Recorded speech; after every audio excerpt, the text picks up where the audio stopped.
Derivatives trading involves substantial risk of loss and is not suitable for all investors. Past performance is not necessarily indicative of future results.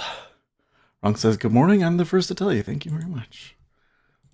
We'll add that on. All right, so we are still in the chop, I think. We're getting some okay swings, though. Well, no, take that back. 6 ticks up? I don't like that. Oh, well, anyways. Here's a 10-year volume profile chart. And you can see ever since the, Brexit stuff, we've just been sideways. Slightly down, I suppose. They are making lower lows. It kind of looks like a descending triangle sort of a thing, but yeah. And you can see here quite a bit of volume traded at 26 overnight. A big stack there just now at 26. I'm not sure if I can read too much into that because that's where all of the space is. Anyways, and then here in the E-mini, they never really quite took off either. The E-mini looks like it wants to go higher. The Treasury looks like it wants to go lower. I don't know if we can read too much into that. But that's just kind of the look of the chart. And, maybe a little bit of buying here on this bar. Yeah, point of control a little bit higher. A little bit more volume trading, but actually a lot. I mean, there's only so many trades, but they've already done a larger point of control. So that's interesting. Anyways, that's what we got going on. Oh, by the way, I did this thing in OBS where you can run it as administrator and it's supposed to, control the priority of the program better and not have as many skipped frames. But we've still missed frames due to rendering lag. So I don't think that works.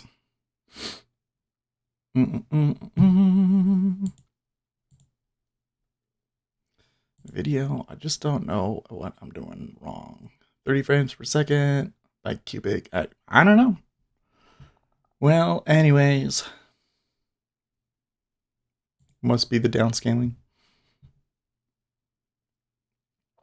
Well, with all of that, I'm pretty sure we're only going to take sim trades today. YouTube, Sergio Ortega, morning. Hi from to Colombia. Oh, thank you, Sergio. You were in here a couple of days ago, weren't you? I think so. I think I remember that name. I could be wrong. I try to remember. But, we've had, well, we'll talk about this a little bit later, but we've had a couple of new people come in this week, right? There was a lot of people come in and kind of tried to mess around with us, wasn't there? I'm not too happy. I think we might change some things. We'll talk about it when we're like to like max viewers, but I'm thinking we might change a couple of things.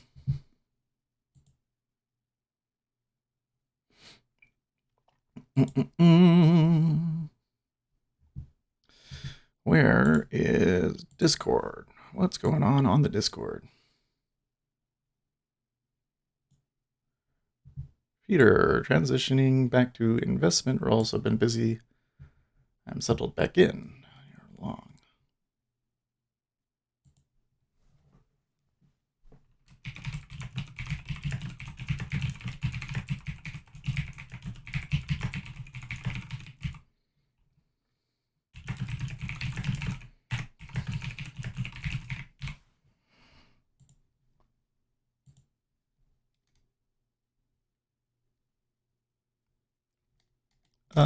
That's not right. Why isn't it giving me this week? I'm like, we're not getting non-farms today. That's not right. Yes, that's right. No significant news. Clarita speaking.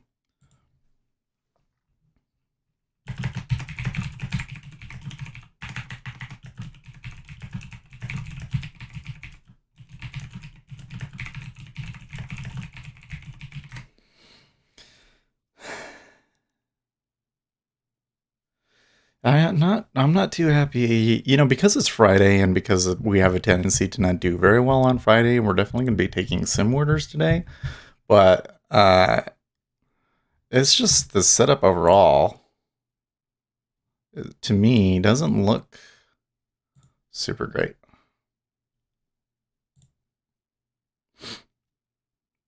But I might be able to get 2 to 4 off of this, so we'll just see. Also, I have to apologize. Something else weird happened this morning.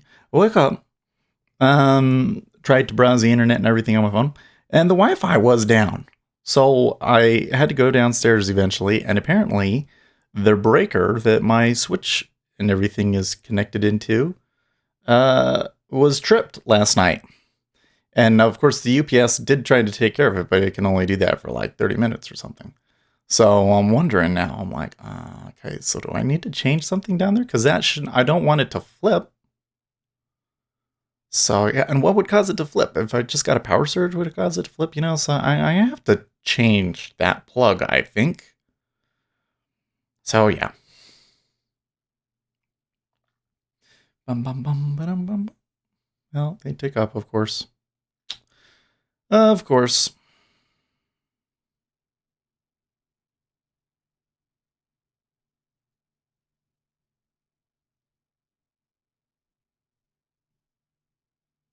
Well, we're just gonna kind of wait. See, there was a clicky tick up too. So we were early. 27.5 was the price yesterday, wasn't it? Anyways, also because I had to take care of that, I didn't eat very much. So the whole reason I'm bringing that up is I'm going to mute the mic a little bit and stuff my face, if that's okay with you guys.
Well, that was more bullish of a move than I would have expected.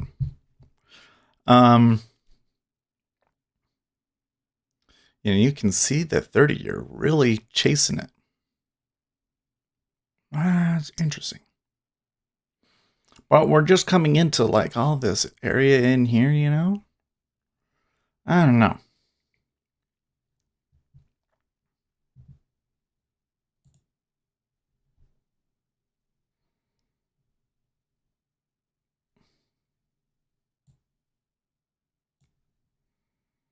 Overnight open was 29.5. I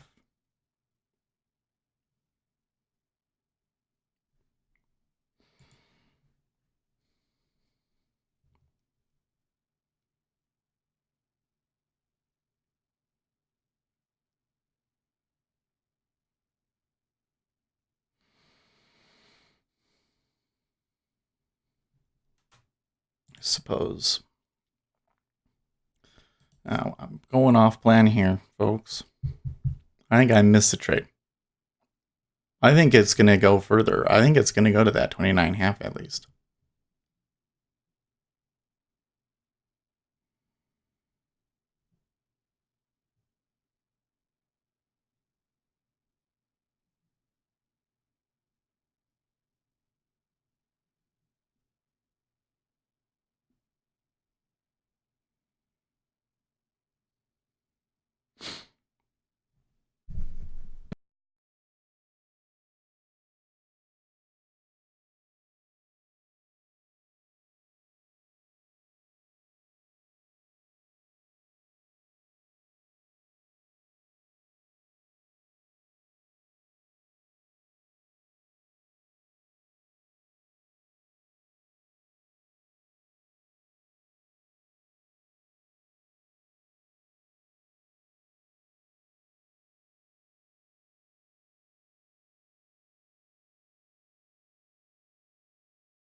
YouTube, Michael XZ. If you get the cheapest jigsaw package, can you pay the difference and upgrade later to a more expensive one?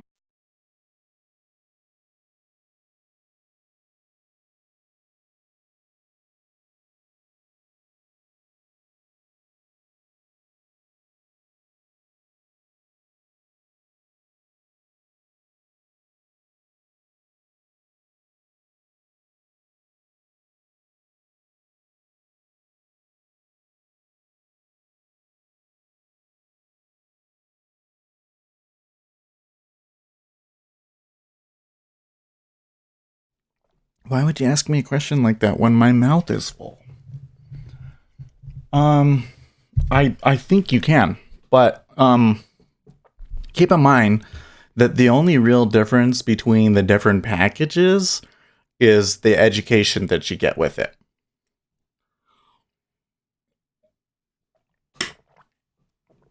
As you may know, I'm not a huge fan of spending a ton on education when you're new, unless you have a ton of money to burn. And so I wouldn't necessarily do that. I would just get the basic package. I would get the basic package, and then if you're still really having a hard time and you really think that you're not learning from the market as you go. Michael XZ. Yup, that's why I'm not sure. Yeah, exactly. See, it's like it's a really tough thing, because the honest truth is that there is so many things to know, and having somebody else tell you. Greg Orlovsky, GM all. You don't need that education. Just get the DOM and watch. Yeah, there's so many things that you can know that having somebody else tell it to you all is a big help. No question about it. It's a big help, and it could save you time. It could save you time. But is it worth the price that they charge for it? And the fact that even after all of that, you're still not going to be profitable, and that you're still going to have to kind of learn it from experience too. So that's why, to me, I don't feel like that the education materials are really worth it. But you're talking to somebody that didn't take them. Would I have had an easier time if I hadn't done that? I don't know. It was a little bit of a significant downtick there.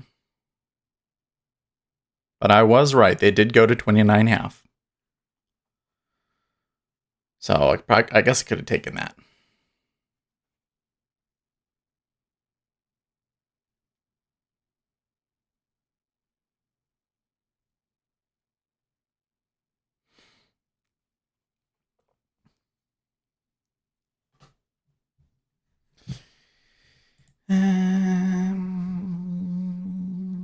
See, 29 was yesterday's point of control too, so I'm gonna say that they might push to the upper end of this. I wonder. This could be an attempt at range extension up, which they haven't really done this week. That's pretty weak. That is a pretty weak trade hypothesis, don't you think? Well, they haven't tested the highs this week, so they should go for it.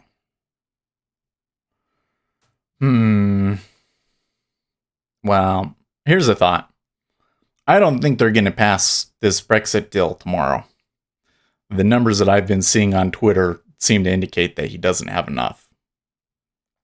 YouTube, Greg Orlovsky, $579. Tell them you want a discount, and remember, once you are trading a live account, it is $50 per month to connect for live trading. Yeah.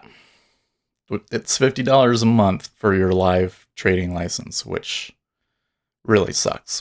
Granted, that's like one trade, but it still really sucks.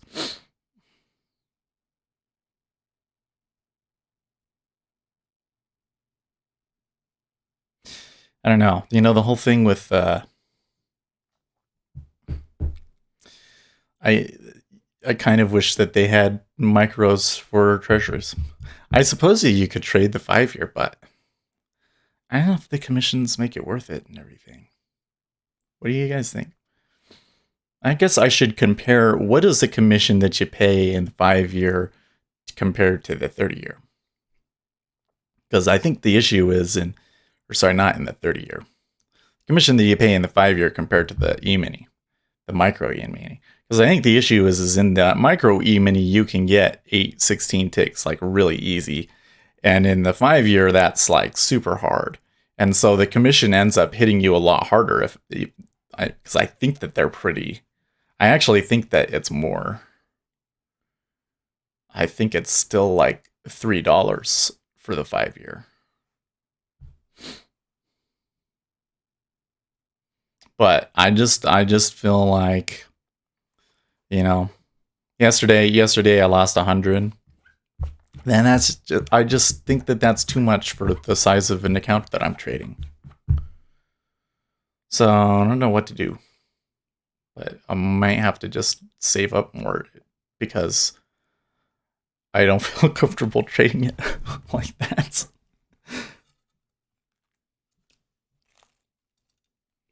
YouTube, Dojo, you can trade the ZBATM vertical option spread.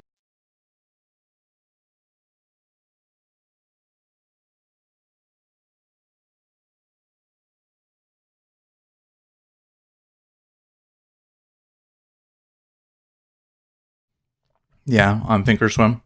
But I think to do that, you would need like 10,000. Don't you need like 10,000 minimum to open up to get margin on Thinkorswim? Or did they change that too? Down tick.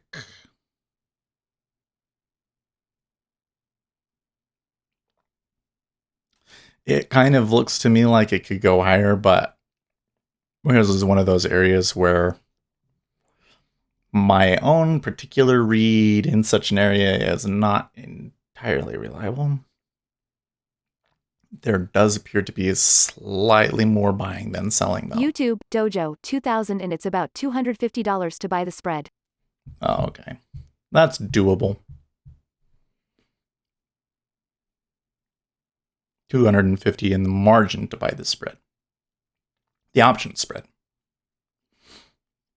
Well, that's interesting. So they're what is the put and call that you're buying? Like how much of it is canceling out? And how much of it is just from the prices of them? YouTube, Dojo, if you buy it for 16.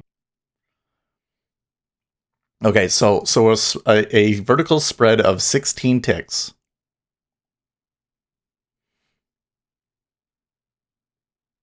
Costs you about $250.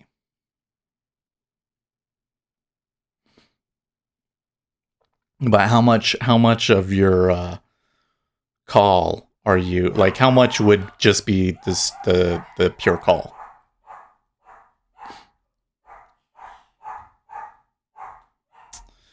I don't know how the animals know, but they can like hear her when she gets out of bed and is walking around. Yeah. YouTube, Dojo, 1 strike ITM and 1 just outside. Right. Now, how much is just a pure call, though? I'm trying to figure out how much of it is just the intrinsic cost of the options and how much of it is the spread. Because if it was like, $15 to buy it just and inside the money, which would be ridiculous, but let's just say if it was 15, and then, you get the other one and it's 13 and those cancel out, then that's a pretty great deal, right?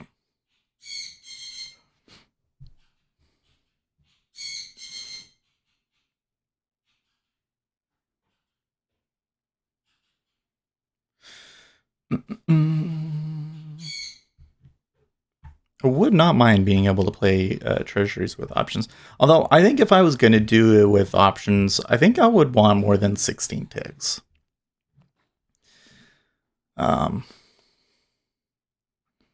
I don't know if I can accurately predict a swing like that or not.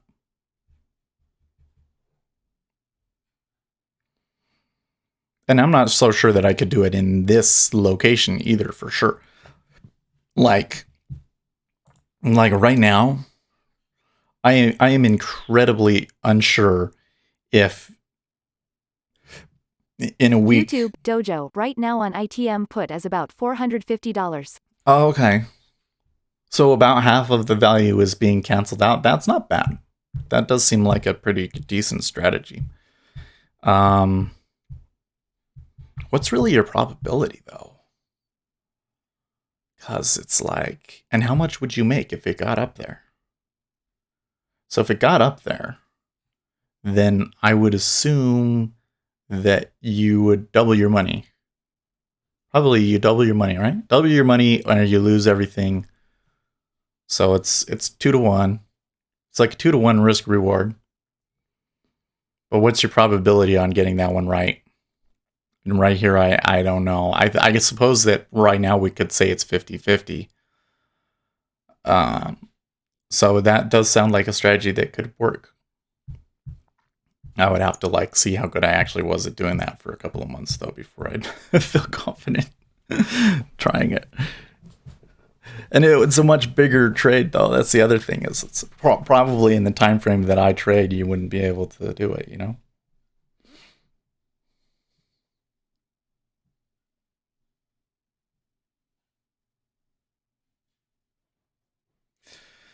Well, they're kind of pushing back a little bit, but it's still not showing us very much of anything. It's kind of interesting. It looks like a really slow market. It's like yesterday. It's like it's moving 12 tick move up. YouTube, Dojo, I But spread off the premium. It's 50-50, so it's directional. yeah, I just no, you're getting good moves, but it's not showing me good spots. Well, they did do some stuff down there. I don't know. Why was I reading that at 26 as short?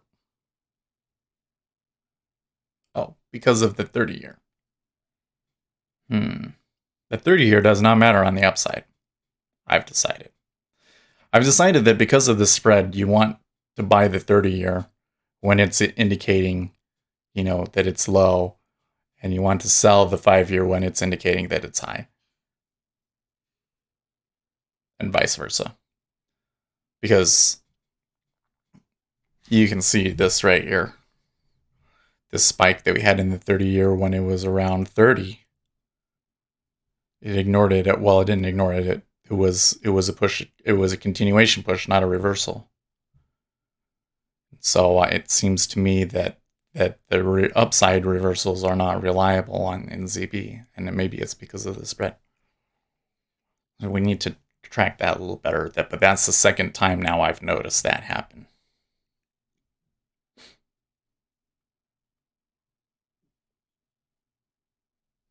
Now the 5 year's not telling us that it's done.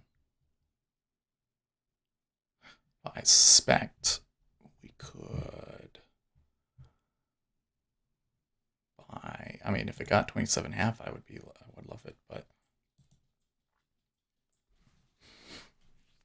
I guess I have to wait for a signal.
Well, that 15-minute bar, the total delta for that last 15-minute time period, one of the most important time periods of the day,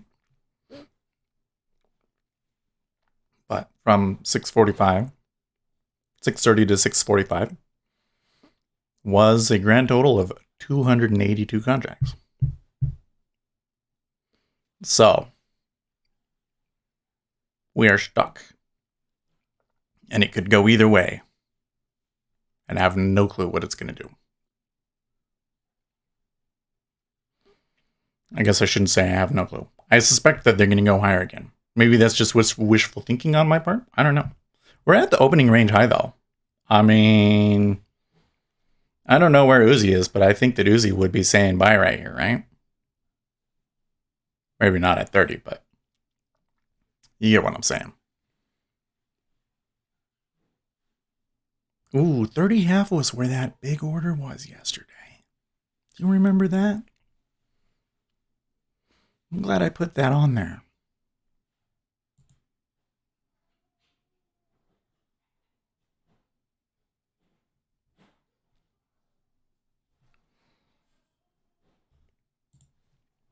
Okay.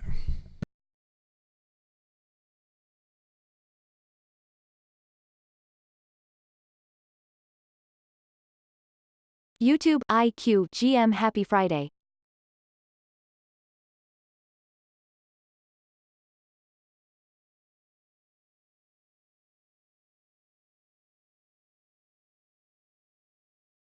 YouTube Uzi Knesset Mornin.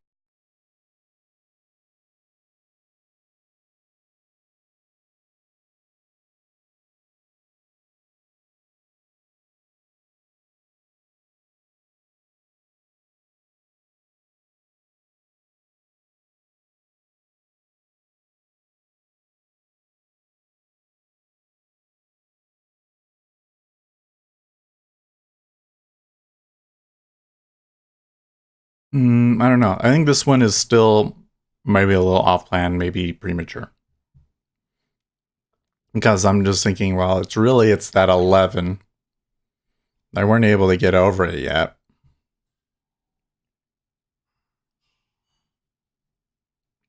They are toying with me here. What's our friend Nicholas Taleb talking about here?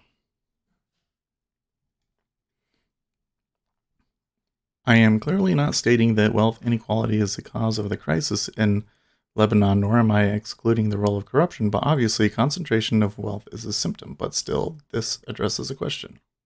YouTube IQ looks like 15 to 24 ZB support 4 touches off its 60 meters chart.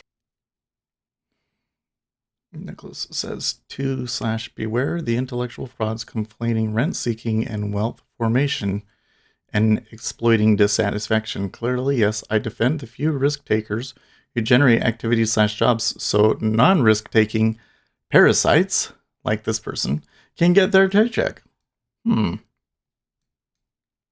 YouTube IQ 159 to 24. The problem in Lebanon is rent-seeking and corruption state Ponzi crowding out business, not concentration of wealth, which mostly comes from overseas and not locally extracted. Ah, I see.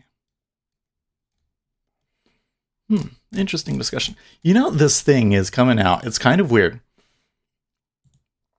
Oh wait, hold on.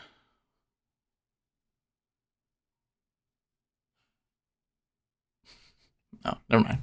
It's nothing. I thought that somebody was saying something important about the Federal Reserve. No, so there's been this economic argument brewing out there on the internet, and it kind of has to do with concentration of wealth and consumption, because the argument that we're seeing on the left is that we should confiscate the wealth and give it to people, and when you give it to people, that will improve the economy. Taleb is my main man. Yeah, I think that he's a smart guy, and he knows what he's talking about when it comes to economics. Well, anyways, I contend that if you take money away from a consumer producer, and then you give it to the consumer, and then the consumer buys something, and then that money just goes back to the producer again. And so in that system, where is the input coming from that causes growth, right? They would have to be making enough money from that business, and they would have to be putting that money back into the business. I'm hoping that that's what they would do. It would cause growth, but would it cause more growth than if the money stayed, people kept their money, because really what you're doing is you're not necessarily increasing growth overall. You're shifting growth from one industry to another industry. And there was a article about this in r/science subreddit, which was kind of interesting.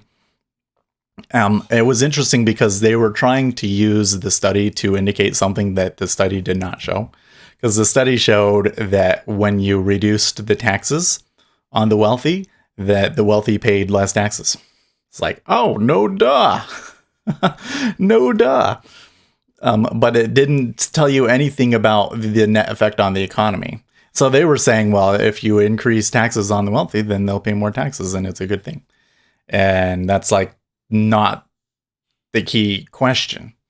And so I'm looking in here, and if it was an r/economics subreddit thread, then I'm sure any comment that I would make in there would get like downvoted to heck, right? But I was reading through the comments, and there was a lot of comments in there that I really strongly agreed with. And so it's interesting that Nassim Taleb is they're talking about similar sorts of things, right? Because in my mind, YouTube, IQ, the 18 millionth Bitcoin to be mined this Friday, only 3 million left. I don't know if halving certainly affects coins, but I don't know. YouTube, IQ, what's your take, Seth? Yeah, so especially when it halvens, that has an effect on it, right? The 18 millionth coin being mined, it doesn't necessarily affect the current supply, So in the short term, it's not going to affect price. What's going to affect price is the next halving. Then it costs a lot more to mine, and so the miners ask more for their efforts, and that tends to push price up. But scarcity in and of itself is not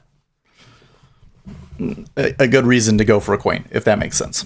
So like a really great example is Garlic coin, because Garlic coin, there's 69 million or something like that, and they've already mined out like 75% of that. And I guess that it's designed for the early people to be able to mine out most of it pretty quickly. So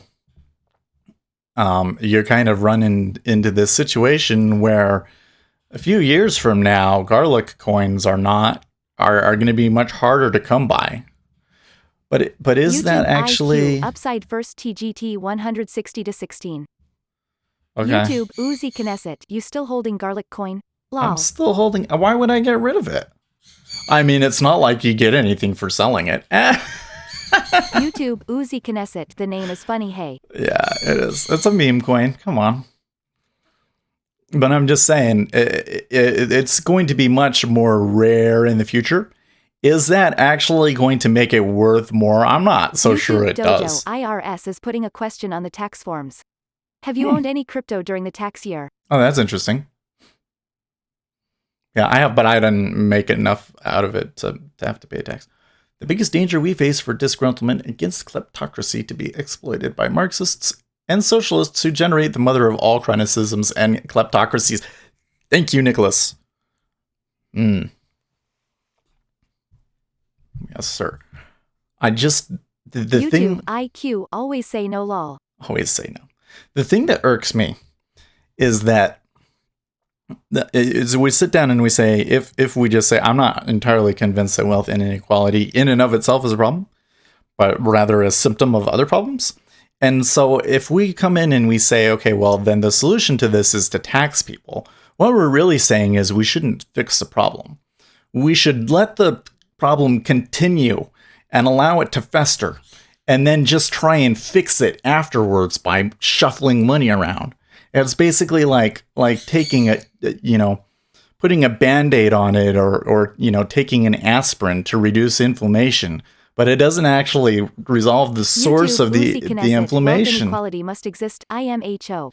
I agree. Well, I mean, a certain amount of wealth inequality is always going to exist because not everybody has the same value to an economy, and the whole point of an economy is to kind of pull out what has more growth potential, I suppose. I think we conflate that with personal value, which, the amount of money that you make is not your value to society. But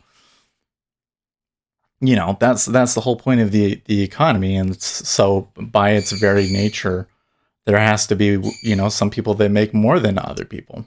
The question is, to what degree is wealth inequality acceptable, right? If Bill Gates... YouTube, Uzi Knesset, the wealthy have staggeringly more room to adjust for government meddling than the rest of us. Anything the government tries to implement to redistribute wealth will just be accounted for. Yeah.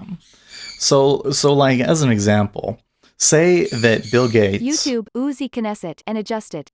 Say that Bill Gates owned like 99% of the wealth, and the rest of us only made like $100 a year or something like that. Okay?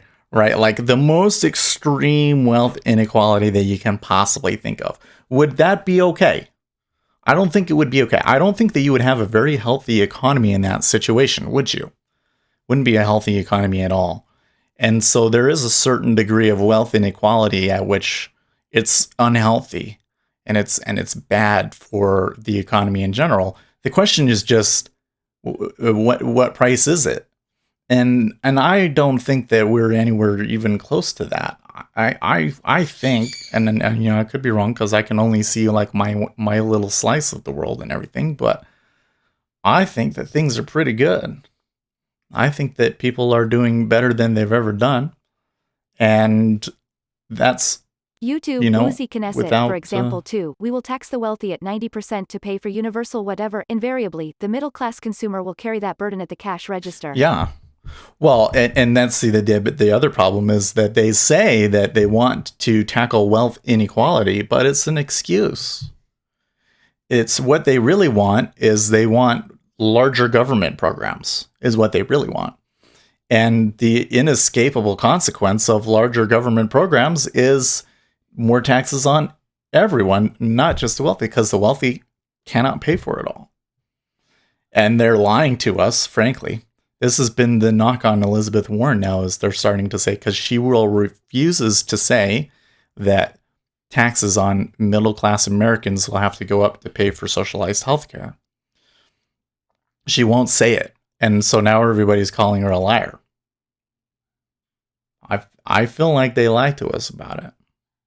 YouTube, Dojo, Bill Gates is gung-ho to address the problems in Africa but doesn't do much for US. But you don't remember this thing where Bill Gates, his foundation did a pilot program to test a certain teaching style. And because he was doing this certain teaching style, all of these other people across the country said, oh, this is a good teaching style. We should adopt this. And so they started to adopt this teaching style. Campaign issue. YouTube IQ address problems in Africa bullshit. YouTube Uzi Knesset, and at the end of the day, massive wealth redistribution will lead to price controls. Yep. Increasing consumer prices will become the new issue for leftist politicians, thus, price controls become a new. Yep. But no, everybody started doing this program, and then when the Bill Gates and Melinda Foundation finished their pilot program, their conclusion was that it didn't work. And so all of these people were doing this thing because Bill Gates did it, and it didn't work. You run this risk where the powerful guy has too much power and goes outside of their area of expertise, and the market trusts them so much that they don't actually lose capital from it. And so then the market doesn't work anymore, right? But you're right about price controls. Because you know what the other big push that I get weird pushback online about is rent. Some of the presidential candidates, well, like the AOCs of the world and so forth, appear to me to be supporting straight up price controls on rent. I believe that AOC was supporting a proposal specifically that was price controls. And if you come in and you say, well, listen, guys, the reason why housing is so expensive in San Francisco is because the city won't let you build anything. They flip out. They downvote the heck out of you. It's like, I don't know what it is about that they don't want to hear, but it's the truth. If I want to go and build a complex, like a huge apartment high-rise complex to provide housing for people in San Francisco, you can't do YouTube, Uzi Knesset, price controls lead to disincentivization, which leads to scarcity, which increases homelessness. Mm-hmm. Yep. And then nobody can buy an apartment and they're all homeless. You know, have you heard about Japan, like what Japan had to do with this?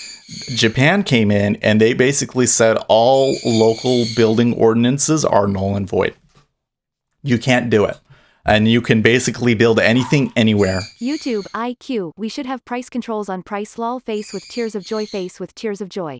So that's where you get in Japan, you can find these huge housing units all over the place, and they just kind of YouTube, put things wherever they can. ZB needs price controls lol.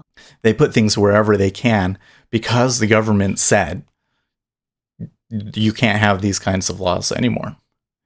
And because they did that, the developers built so much housing. Housing is so cheap in Tokyo, even though it's like extremely dense and so there's so many people and things like that. They don't have the same housing problems that, you know, cities like New York and San Francisco do. Just be a buyer in ZB. Well, now that we're above 11, I think that we just buy it, right? Although we're not getting a very good move from here. Well, I kind of tempted to go back and put it in as a live order now, but I don't think they would get a good price for it. And it's Friday. Maybe, you know, like I don't. I'm feeling that feeling, you know, that FOMO, I guess. It's like, oh, it's going up. I want to make money on it. I don't want to just do it on Sim. If I'm losing, then of course get rid of it. But anyways, we're looking for price overextension in the 5-year. Remember, they may be doing it right now. I mean, they're kind of getting there in the 5-year. It looks like they've gone a little bit too far.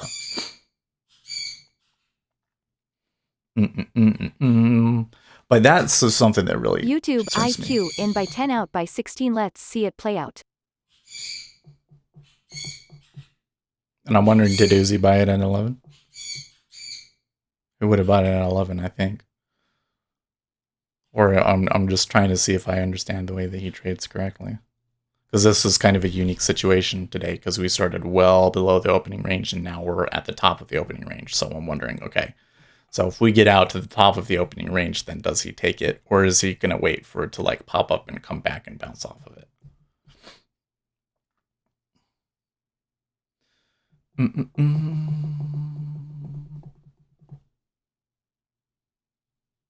Trump nonsensically claims our other presidents tried to make this Turkey deal for 10 years or 15 years. Well, they did. They have been trying to make some sort of agreement with Turkey and Syria for a long time, haven't they? Okay, whatever.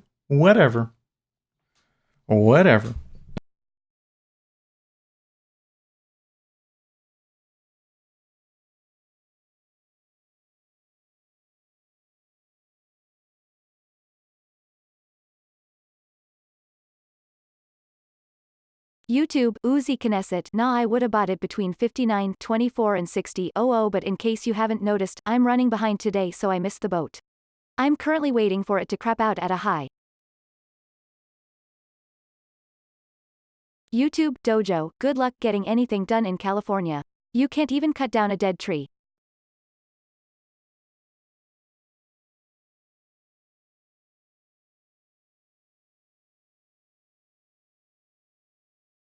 Yeah, there's no problem. Well, it's kind of a funny thing because it's not. The reason why I find that particular subject and the way that people react to it online so interesting is because it's not a partisan thing in my mind. Because I tell you what, here in Centerville, where we live, I live in a small suburb called Centerville, outside of Salt Lake.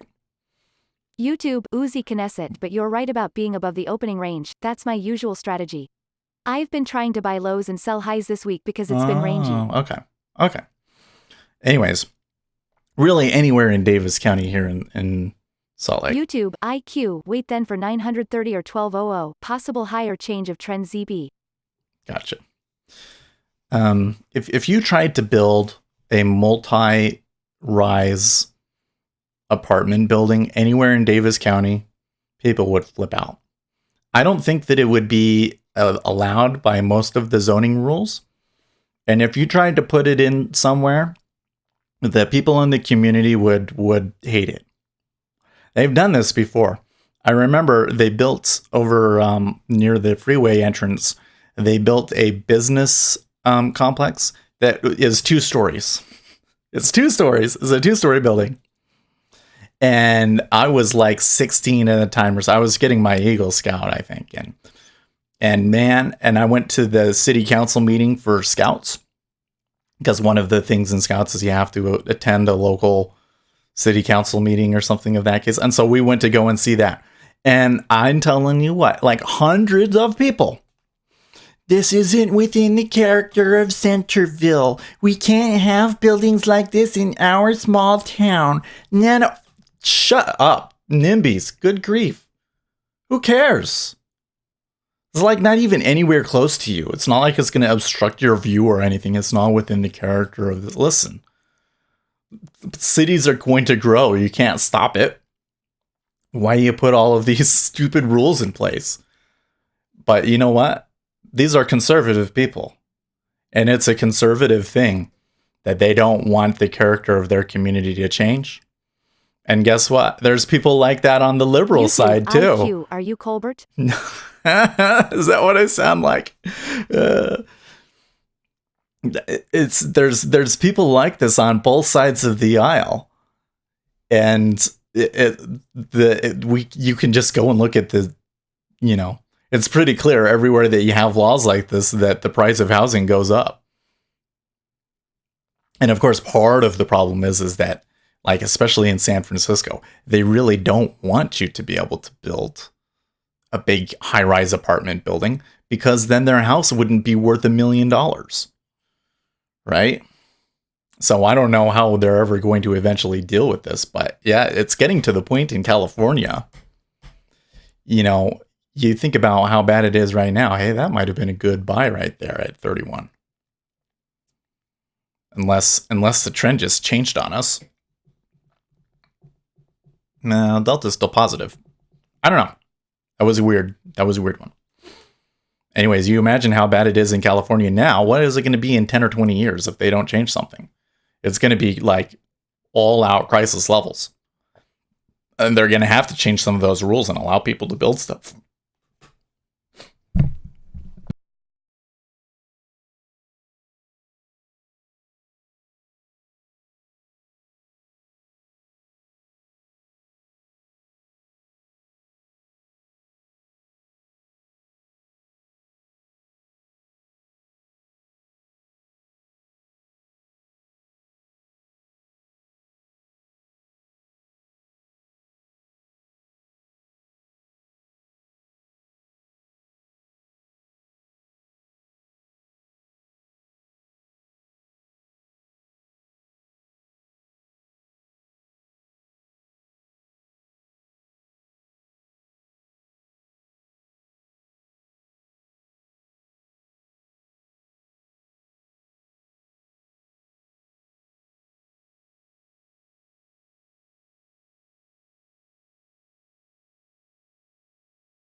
Okay, well, this is maybe a good example of what we were waiting for. Is we did get a move in the 30-year near the highs. It was moving down when it happened. So that appears to me to be pushing down in the 30-year. And like we were saying before, if it was an up one in the 30-year, then maybe we should be ignoring it. And over here in the 5-year, no such thing. It's there in the 10 and the 30, but it's not there in the 5. So let's see if this trade fails or if they continue and move up to the high. And then let's try and put it in a spreadsheet and start tracking this.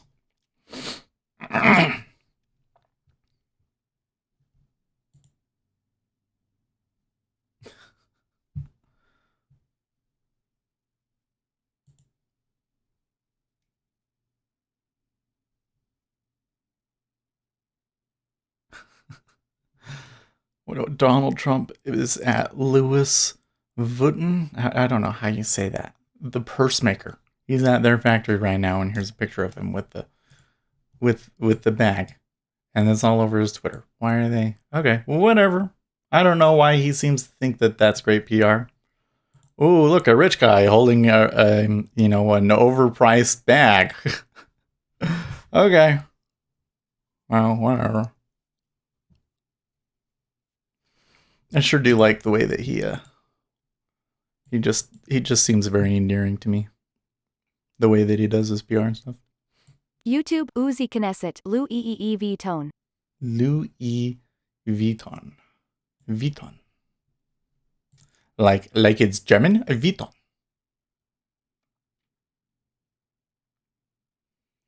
YouTube Sergio Ortega FMI Day. FMI. What does FMI mean?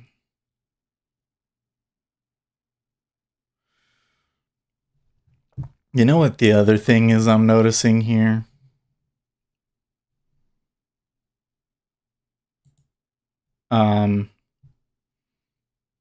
Just like all of the other trades that we've taken this week, I think, we got a favorable excursion of 3.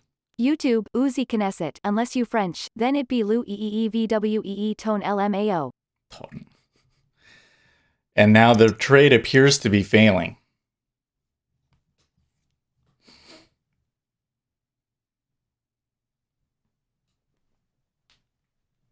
It shouldn't do that. And this is where I'm getting back into, I feel like it's fighting me specifically. Because I can never seem to get more than 3 on anything. Now there's stacking on there too. And that's really negative. There is some iceberging at 30, but I don't know.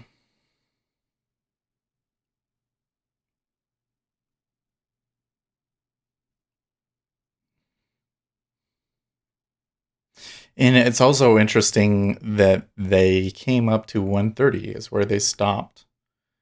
And it's unfinished up there.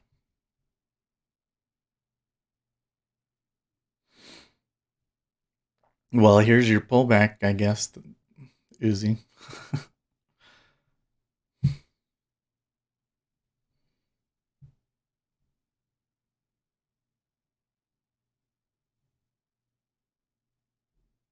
YouTube Uzi Knesset. Yeah, I learned quick on Monday that my normal strategy concerning the opening range was gonna be a no-go this week. That's interesting. It's I feel like that, yeah, your normal strategies aren't going to work. I feel like that the size of our market has dramatically decreased. And it's probably not even worth taking shots. YouTube Uzi Knesset. I mean, it took a $400 clobbering, but I learned low. Man. So I guess I'm not the only one that got beat down this week, huh?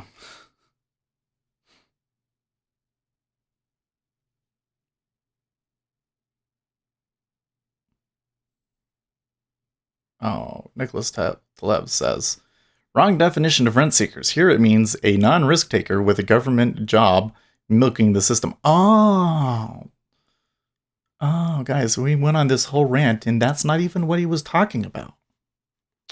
Well, hopefully Nassim never stumbles across our stream, and he'd be like, "What is with this? He seems like a real dope." YouTube, IQ, I learned quick.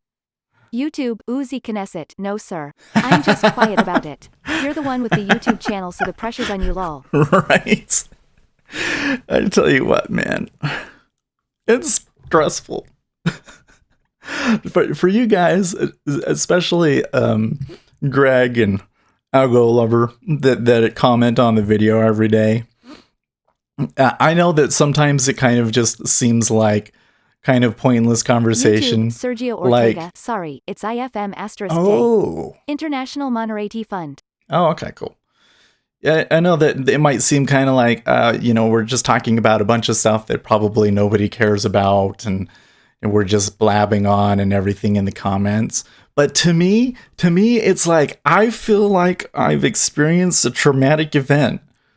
It doesn't make me cry, but it makes me feel like crying. I don't know if I can cry anymore. It's the kind of guy. Would need to be something like really awful to make me cry. This is sort of a thing, if I wasn't on medication, it would make me cry.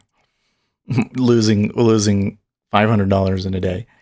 And man, it sucks. And then you try and talk to my wife about it. I don't even think that she understands. To me, it's like I almost got killed.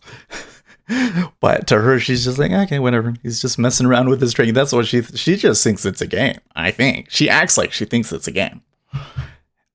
Nobody gets it.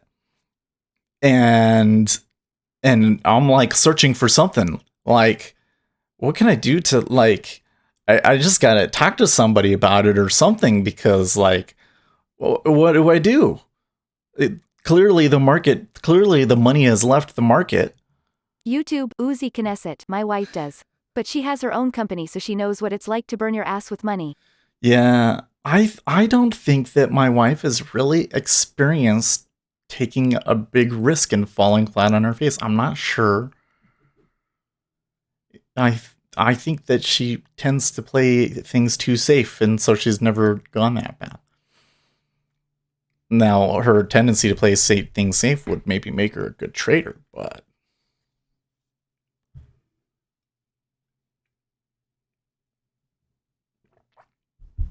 time to start counting the Brexit votes, as more than a dozen votes have switched. What does that mean? Boris Johnson is fighting an uphill battle without the support of the DUP, but he's making headway. He needs to get 320 votes in order to get a Brexit through Parliament. In Theresa May's third meaningful vote in March, the tally was 286 for and 344 against, a margin of 58. That means 29 voters would have to switch or something similar with absentations and absentees. Alex Wickman at BuzzFeed is keeping a running tally of MPs who voted against May's deal who have indicated they will support this one. The number is currently at 13, meaning that he is 6 short. The deal is far from perfect, but we're faced with the choice set between the deal and catastrophic no-deal Brexit. In these circumstances, and with the views of the majority of the constituents in mind, I can confirm that I will vote for the deal. There's also talk Conservative Nick Bowles might switch. That would be 14. That still leaves plenty of work to do, but there's a sense of Brexit fatigue in the UK, so this might be it. However, getting to 29 won't be enough because Boris may have lost some votes. He removed the whip from 21 party members, and it was initially believed they would all return, but now more than 10 might vote against him.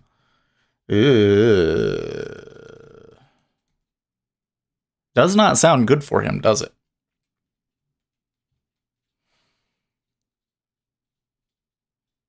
Okay, well, I'm getting another signal. Is this one gonna fail on us?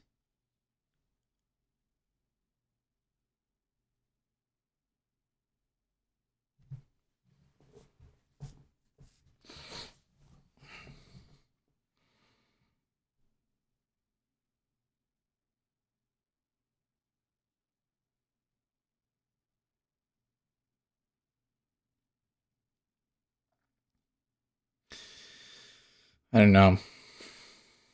I think this one is too obvious. Right?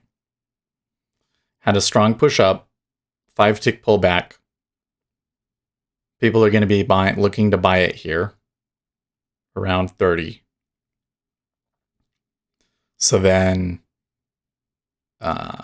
seeing a signal there is too convenient. They don't do that.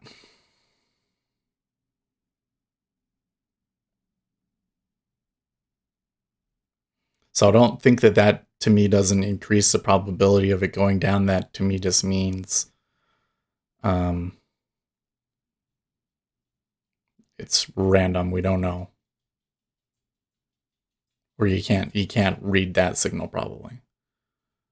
Well, now if the 30-year continues to show stuff. Now, where are all of the changes coming from? That's another question. Because it looks very quiet.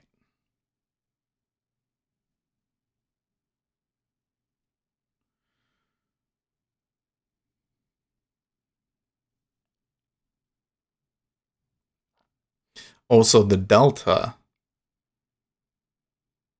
the cumulative delta in the 10-year at least is very much positive.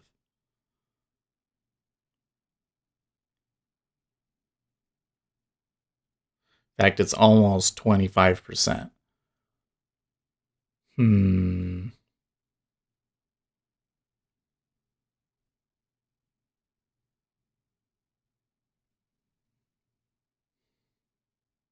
So I think overall that still favors the buyers, but it's a much less certain trade now, for sure.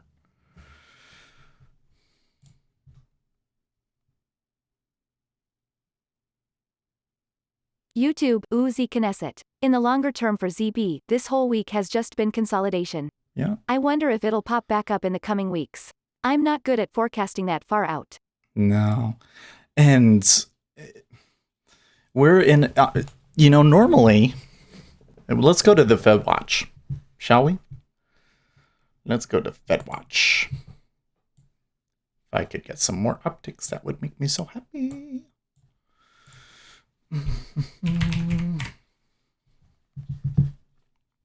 Because we've got a Fed meeting coming up in like 2 weeks, right? Eat that 10. Not that 10, that 31. You don't have excess. Well, that's nonsense. That's nonsense, guys. Reference. Okay, let's try CME Fed Watch. Dear CME, this is not, listen. I'm a little disappointed in you guys, CME Technology Group. This is not okay. How does that one happen? Access denied. I wonder what's going on. Well, we can't see the Fed Watch now. But what I was getting at was, what is the probabilities? YouTube, Uzi Knesset. I've noticed that happens a lot with the CME website tools. I don't get it. Is that really? I'm wondering, though, there seems to be a lot of uncertainty in the comments from the Fed speakers yesterday. Did you guys get that same impression? I felt like they were saying, like, well, we're just taking it bit by bit, and we think that things are pretty okay right now, and I don't know. It's Uzi like... Knesset, mine's running. It's like... there was some pretty bad data last week, and none of them are acknowledging that. Hey, we're gonna get a new high, please.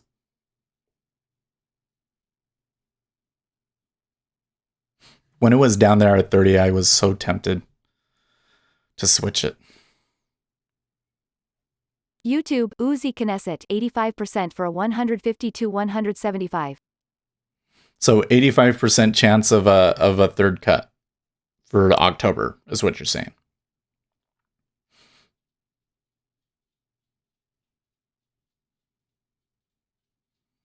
So then the question is, what is the probability for a fourth cut in December? I'm going to guess that the market sees that possibility much less now. YouTube, Uzi Knesset, if I am reading it right, admittedly I don't look at it often. Yeah, so the current rate has like a color or something. There's something in the key that tells you what the current rate is. And yeah. But I think right now we're at 175 to 200. So 150 to 175 would be a quarter basis point cut. So then what are the probabilities for December?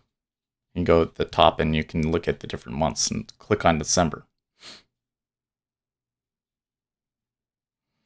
So we did move up, but it was as the E-mini goes.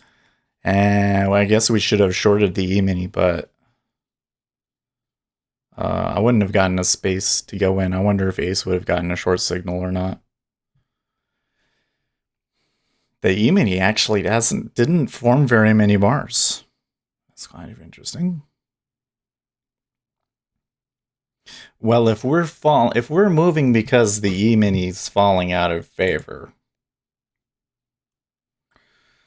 And I can see currencies moving. I can see the 6J is moving. What about the sterling? Nothing. Euro is doing a little bit of something.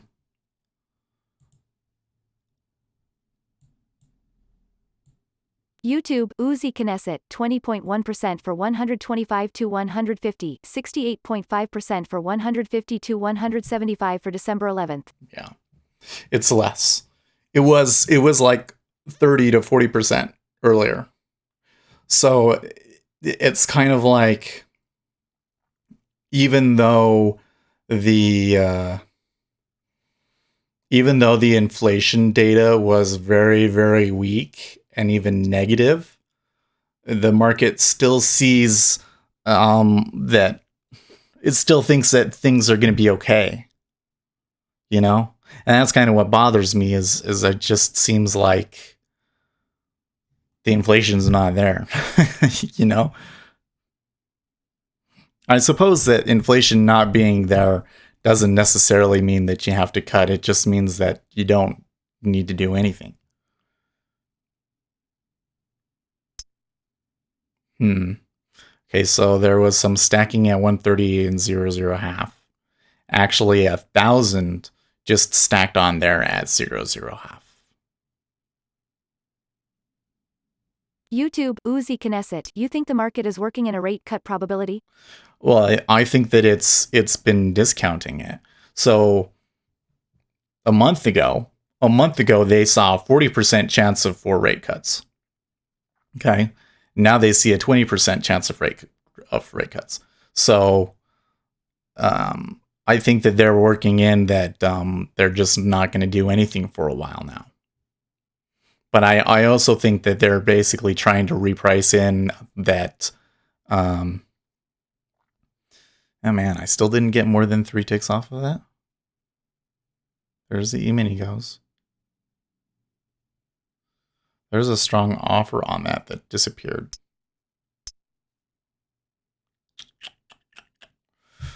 Well, I did not like what happened up there when the 0.0 half stack came up, huh? And then the E-mini opened and we pushed back down so quickly. And all of that selling was going into the open. And they are already retracing it.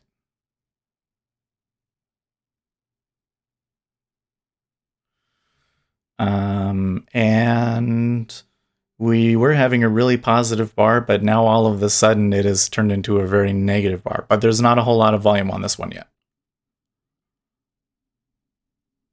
It's like a third of the volume from last bar. So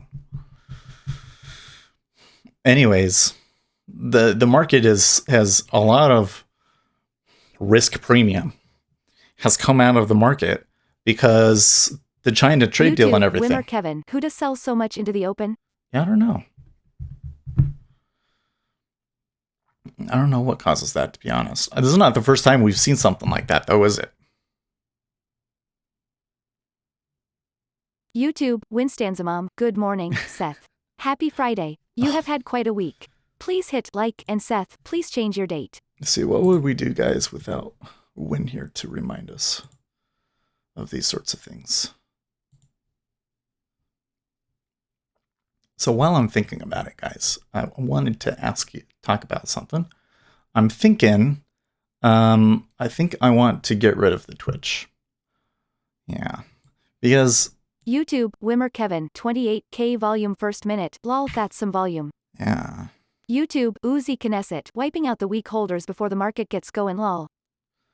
Well, it could be somebody that was in on the overnight and didn't want to be in on the open and was taking profits or something too. Or it could be somebody selling it down just to try and get a better buy position. I really can't tell.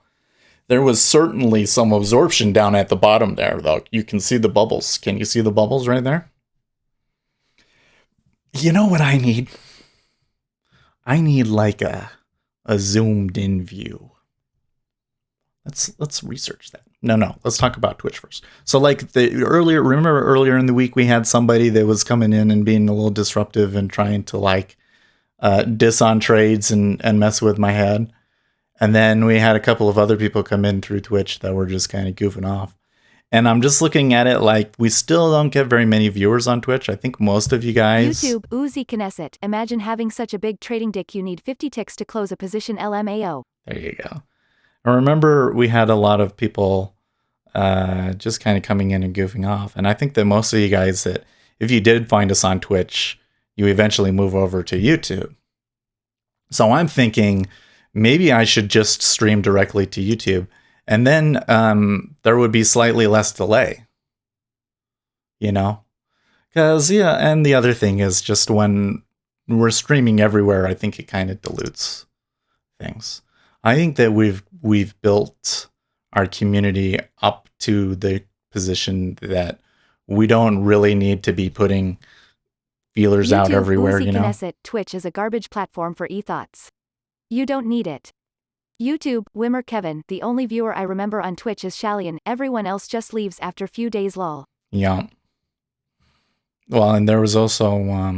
YouTube, Winstanzamom, Seth, you can adjust your zoom level on your settings on your monitor.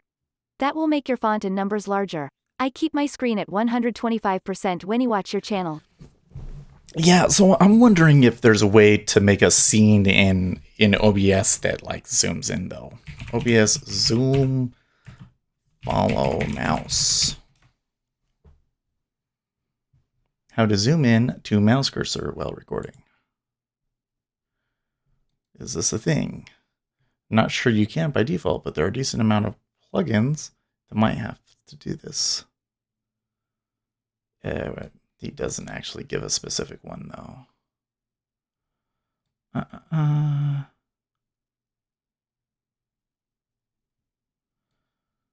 It's really quite simple. Open magnifier.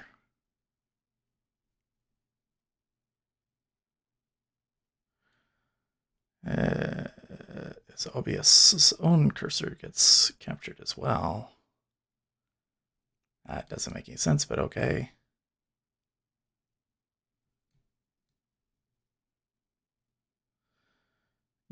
Glass brick. Seems like I might have to use a third-party solution.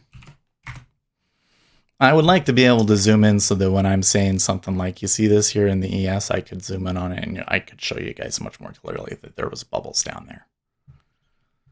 Screen magnifier.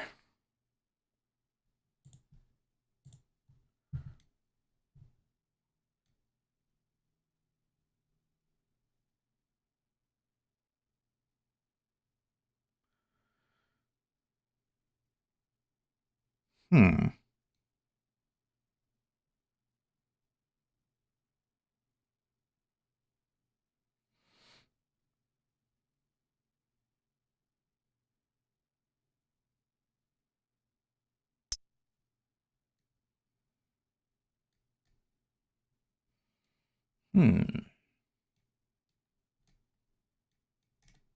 Let's try it.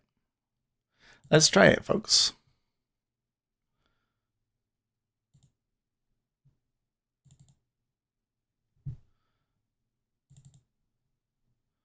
Set the size of magic window on passing command lines.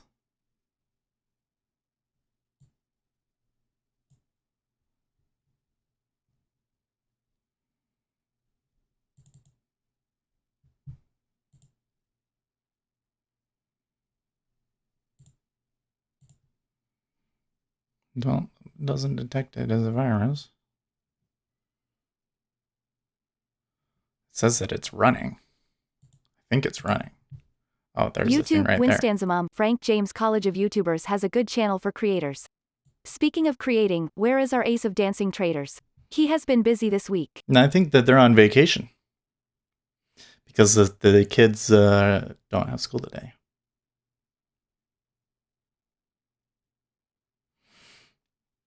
Yeah, I want to do a couple of things. I was just thinking about it, and I feel like that we've grown the community out to the point where I don't need to be like, one of the things is I was posting the stream link to Twitter every day. I don't feel like I need to do that anymore.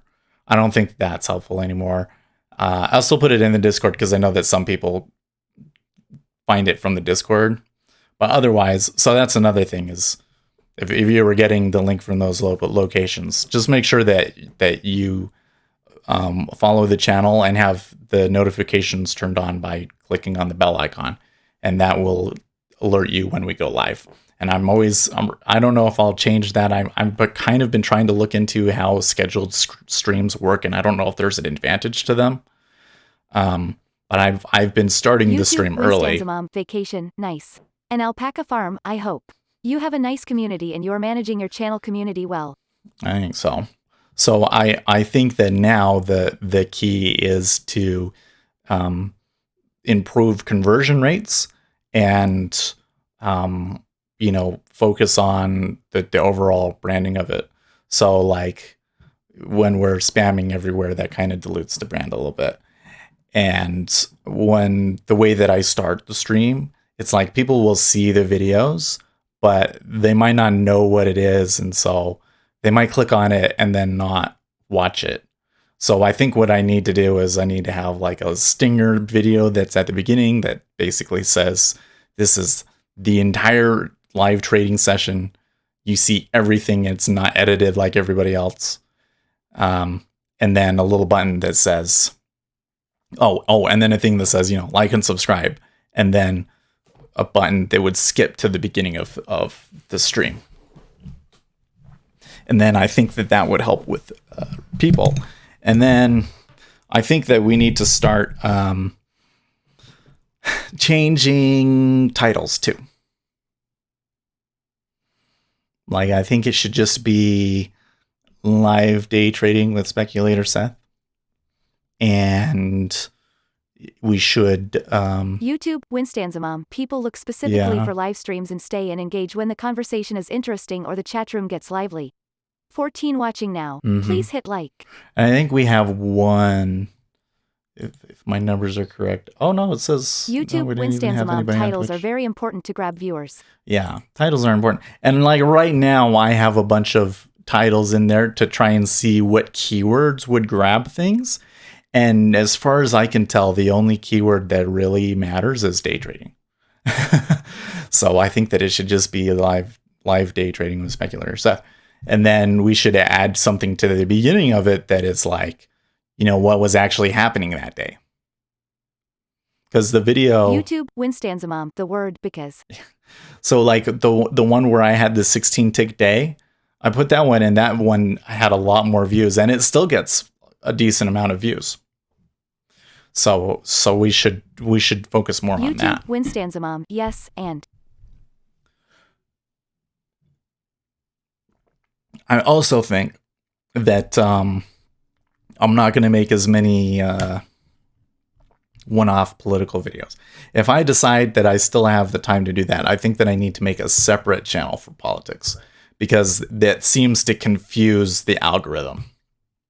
I was looking through it, and there are some people that don't have nearly as strong of a community and stuff, but they have a lot more subscribers for some reason. And I think it's because the YouTube doesn't seem to understand that I'm day trading quite as strongly as it does these other channels. YouTube Winstanzamam. Yeah. So I think that I should make a separate channel. I just don't know what I would call it. I would just call it Speculator Seth Politics or something. Is maybe what I'll call it. But I think I should just make a separate channel for the political stuff. And then that can be a thing. And I can say whatever the heck I want. And I don't have to worry about it affecting this channel. Well, I finally got excursion of 4 ticks. I don't think it's cleared it yet. But that signal that I saw in the 10 and the 30 did play out the way that I expected. And then we got another buy in the 5. YouTube Winstanzamam. You can buy subscribers to give your channel a boost. I see this often on channels where people have no comments or likes but tons of subscribers, so I checked it out, and yes, you can buy them. Yeah, so I saw this. So let me give you an example. I'll show you some. You know, see some of these other people. Some of these other people actually seem pretty cool to me. So like there's this one yesterday. Where was it? I have to go through my history because I just started watching it. No, where was it? No, maybe I didn't start watching it. Oh my gosh, there was this girl that maybe it's on this one.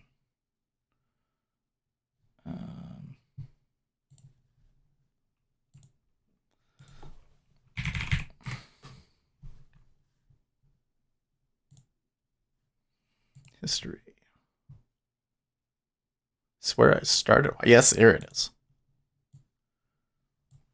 So here, there's this girl, humble trader.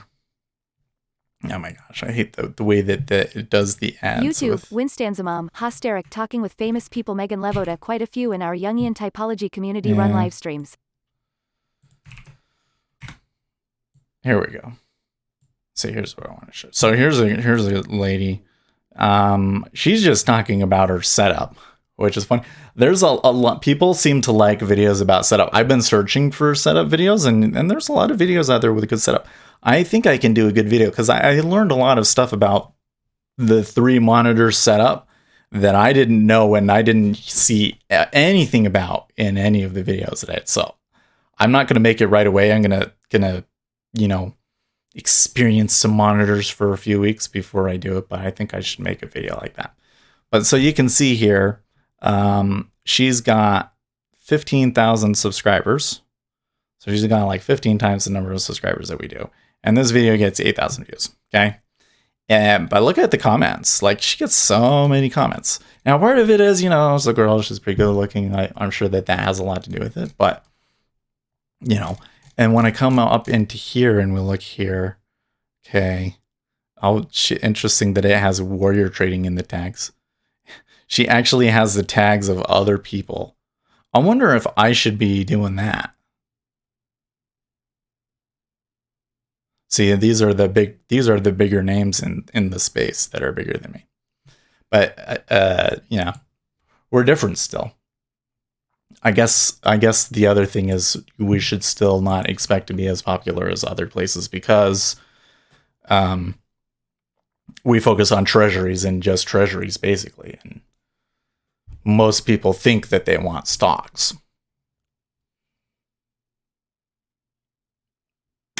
But that's where we need to have an intro so when they watch these videos, they get a better idea of what we're doing, right? So they come in and then they know what's unique about this stream compared to everybody else. We show everything. It's pure trading. It's pure short-term. What is everybody else doing?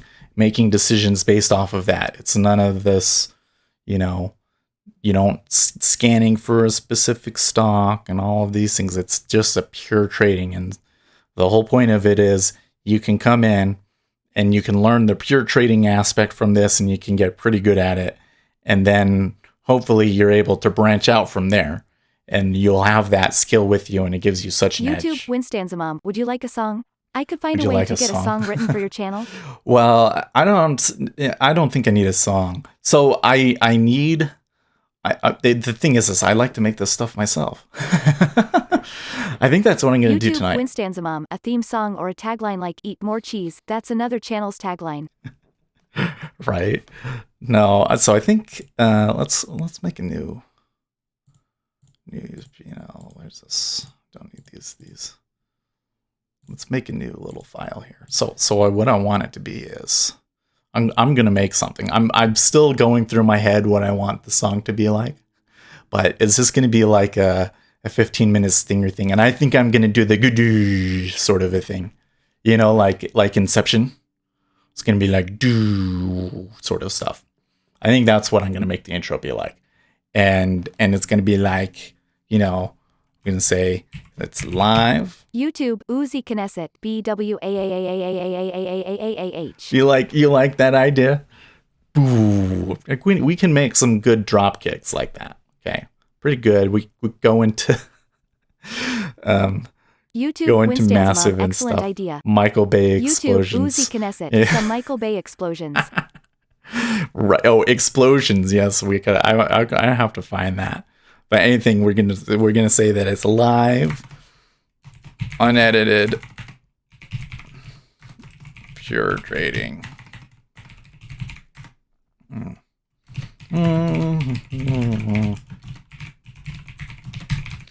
Day trading with speculator Seth. And then I think I would do my regular logo thing that I put at the beginning of all my videos. And then instead of zooming into my shirt, it would scroll up and then it would go to this view. Right? That's my thought. And then that would give people a better idea of, oh, this is why you can watch this one as opposed to other people. Man, did I really I did get 5 at one point. Okay, so they went to 01, but they haven't actually traded the 15 yet, have they? When did I see 15 though? Why do I have 15? They must have only 23 traded into it. Okay. YouTube, Winstanzamom, you can set reminders on YouTube to let people know you will live stream at such and such a date and time. I see creators do this and the date reminders show up on my homepage. Yeah, so I can do that. I was thinking maybe I should mess around with that today, and I don't know. Every time that I say that I'm gonna do it, then I end up not. But let's stop messing around and actually do it. So here it is. So we can come in here. Okay, we're gonna say it's live day trading with speculators F. And YouTube, schedule Wimmer for Kevin, later. the only reason I watch your stream is the sexy robot voice. If you ever remove it, sayonara. Beaming face with smiling eyes. Oh man. Well, so if we make some of these changes, I'm gonna have to change it. And hopefully it still works. YouTube, Winstanzamom, over the weekend, I will link some info on this page and I will talk to some other creators for tips and then link them. Yeah, maybe that'll be useful. So it's supposed to be, I'm gonna put it at 6:05. No, we'll do it at 6. So if I do that, and then I click create stream, what do I get? Okay, download, paste the key.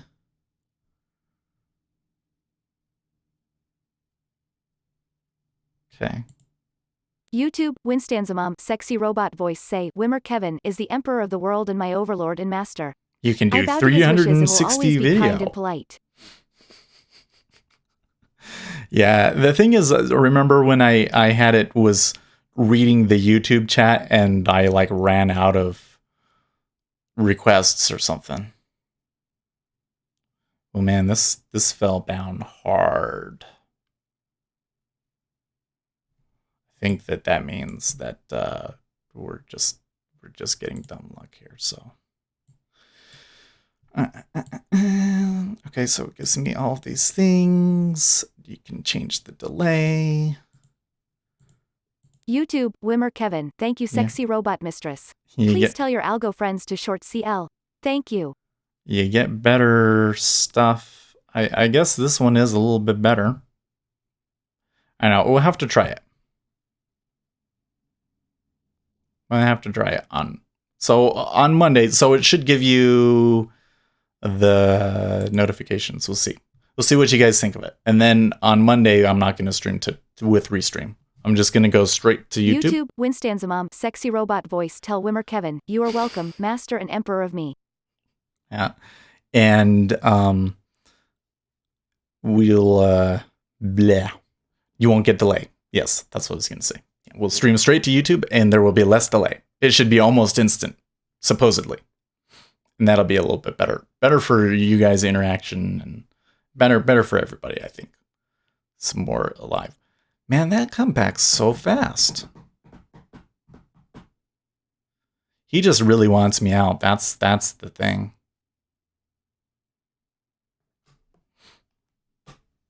See, now he's toying. He's like, hey, Seth, we'll let you at it break even.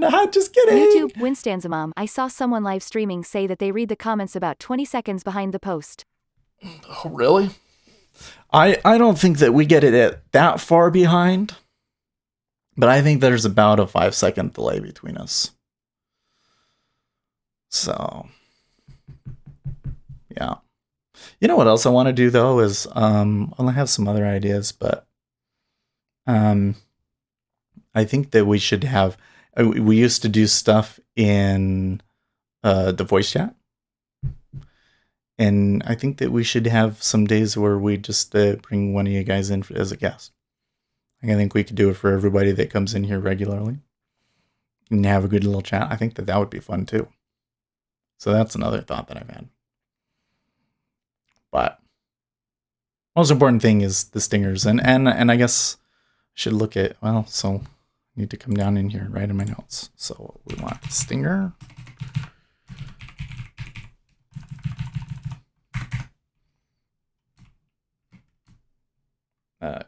Cut out restream.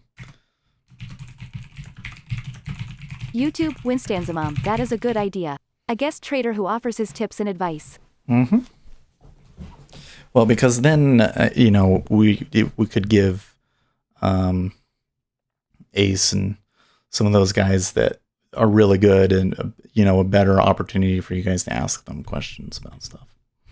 Because it's a little hard for you guys to do it. Be with each other through chat,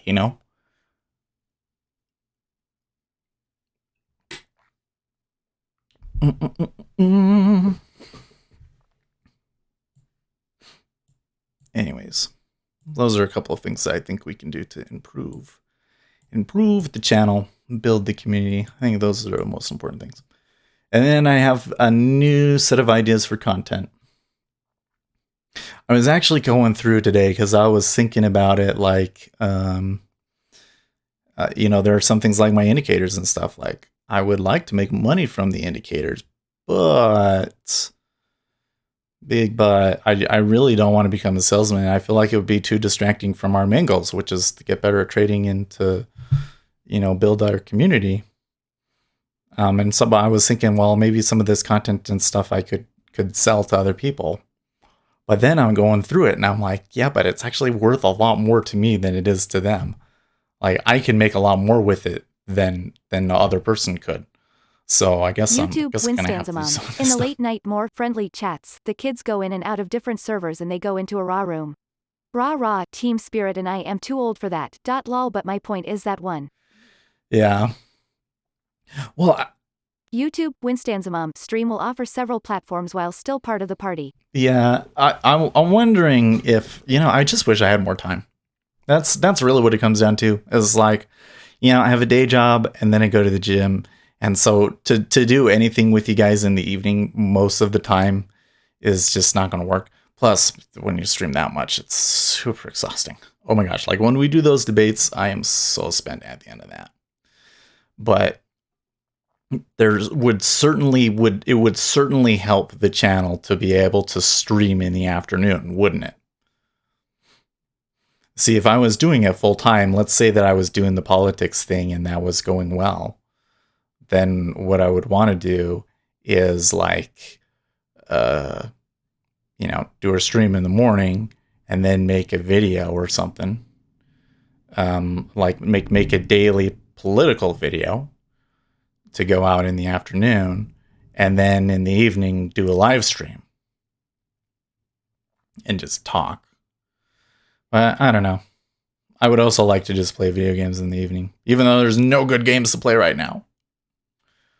Because of Blizzard. It's all Blizzard's fault. I'm stressed out, and I blame it on Blizzard Entertainment. I know that sounds incredibly stupid, like first world problem and everything, but trading is hard. It's hard. And usually going in and playing a game was how I was try and relax.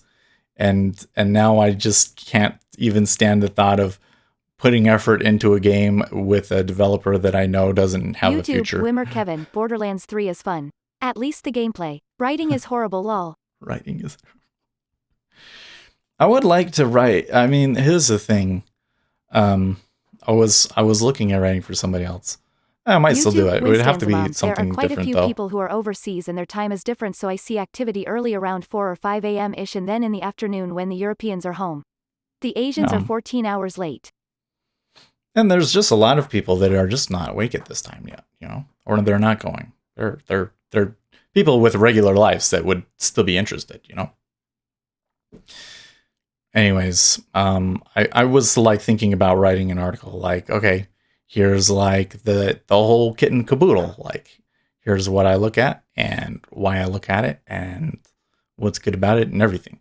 But then when I really went through and did all that, I realized like that's like worth way more to me, and I don't think that that's really what they need or want. And so it doesn't necessarily make sense to do that. But I would still really like to write.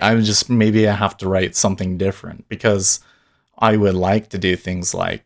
YouTube, Wimmer Kevin, European here. Hail Germany. Not like last time. Oh, man. I've always got to avoid the... Anyways. I would like to be able to do things like...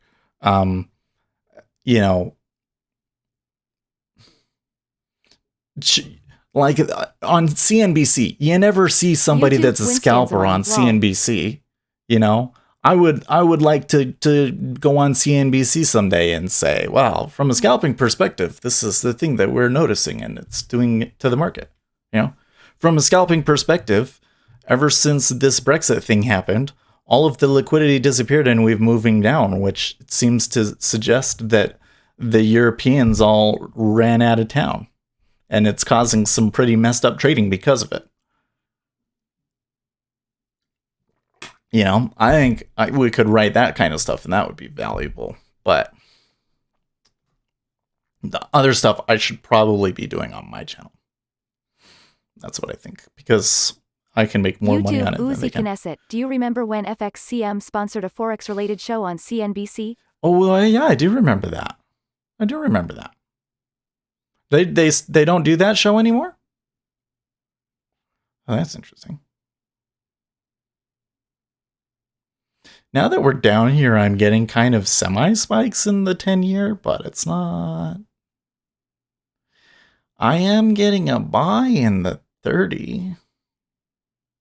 YouTube, Uzi Knesset. It was gone in like 3 months, lol. Oh, I don't know. I think that they've had a Forex show that was only like on Friday that's kind of been on and off for a long time. I don't get regular TV anymore. YouTube, so I don't. Wimmer Kevin. Are the treasuries also as bitchy as CL around rollover? Yeah. Man, yesterday and today only break-even trades. Yeah, I don't understand.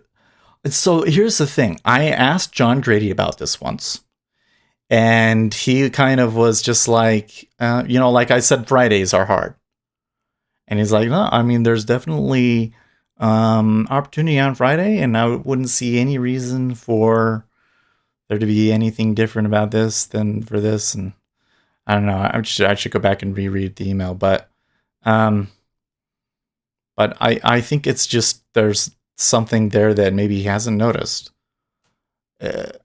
It's harder to trade around the rollover, no question. Well, he has said rollover week you can see weird moves. He has said that on Twitter before. I think that what happens though, Kevin, is it's easier to make money when money is coming into your market. That's the long and short of it. I'm convinced that the biggest thing you can do to make money trading futures is to recognize when money is coming into your market and when it's not, and adjust your trading accordingly. So when it's rollover, what's happening? People are taking their positions off in the contract that you're trading, and they're putting them on in the new contract. So that means money is coming out of your market. Trading is going to be different because of that. And I'm not entirely sure if there are things that you can do that give you better probabilities when money is coming out of the market. But when money is coming into the market, it's easier to catch things, because basically somebody's trying to take a position. They're going to have to take out multiple prices to do it, and you can catch the ride before they really get it going. And because they want so much, they aren't necessarily so concerned about YouTube, that you took a Wimmer piece. Kevin, I guess I should just be happy with few ticks. Looked like a really decent open drive in CL and wanted like 15T, was ahead 10T and got taken out B. Yeah. It's like they're not. They actually would like you to go along with their trade because they could push it further, you know. And so I say, when money's coming into the market, it's way easier as a market maker to make money. YouTube, Wimmer Kevin, sometimes you have such crazy moves around the rollover. And other times it's just annoying. Yeah. So the whole thing is just, how do they get out, and how do you account for that? I'm sure that there's a way to make money off of it, but clearly the signal that I look for was not reliable in that action, let's say.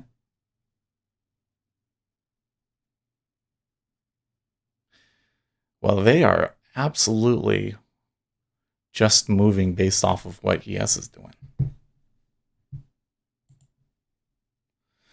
Draghi. ECB continues to stand ready to adjust all of its instruments. There are mild signs of overstretched valuations in the euro area and some riskier segments of the financial markets. Does this have something to do with, the QE you just launched? So he's talking, huh? Ready to set up structural reforms.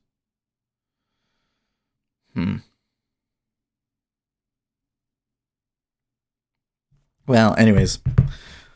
Oh yeah, I got some good ideas for some videos. I think I would like to make a video about our signal. Maybe not quite just yet though. I think the first one that is, I want to make a more detailed video about the money coming into and out of the markets. Oh, YouTube, that's what Froggy Shampoo, how about there is no consistent way? There's no consistent way. Well, but Froggy Shampoo, I mean, that's kind of the whole thing, is when you think about it from the perspective of, it's a lot easier to make money when money is coming into markets, then that really explains why performance in futures can be so spotty. You know what I mean? Because honestly, when is money coming into the treasury market? It's not every day, Now I think it's a lot more consistent in the treasury market. And I think that's part of why the treasury market is such a good market to trade. It's like, if there's economic news coming up, then there's a reason for people to be in the market. Froggy Shampoo is the best username I have heard in a long time. That's a pretty good name, isn't it? And that's a new one. Or were you on the other day? I don't. I think that's a new name. But when there's economic news and when there's auctions and when there's geopolitical risks, those are all reasons that people could be taking positions, or just when the S&P 500 is really moving. Ribbit. Frog face. But there are other days like today. We took a trade. It was a good trade. I couldn't get more than 3 on it. Two of them. Not working. The signal's not working. Because there's not money coming into the market. So then the question is, what can you do? YouTube Winstanzamom bleep. Froggy shampoo rinse and repeat. What can you do when we've reached that kind of a market to make some money? I'm not sure that you can anymore. To be honest, I'm not sure that you can. I think that when it's dead like this, that it doesn't matter what you do, the algorithms are going to tear you up. So you just don't trade live those days or something, So here, second, the later part of the month too is a really good example of where there's probably not a lot of new money coming into the market. So then in those cases, that's probably better for us to focus more on the E-mini, because there's almost always, unless we're in a recession, there's almost always money coming into the equities markets and good moves. Feds George says U.S. economy is generally performing well, says strong U.S. consumer momentum, key to her outlook of continued U.S. economic expansion, says moderation of economic growth this year is in line with her outlook.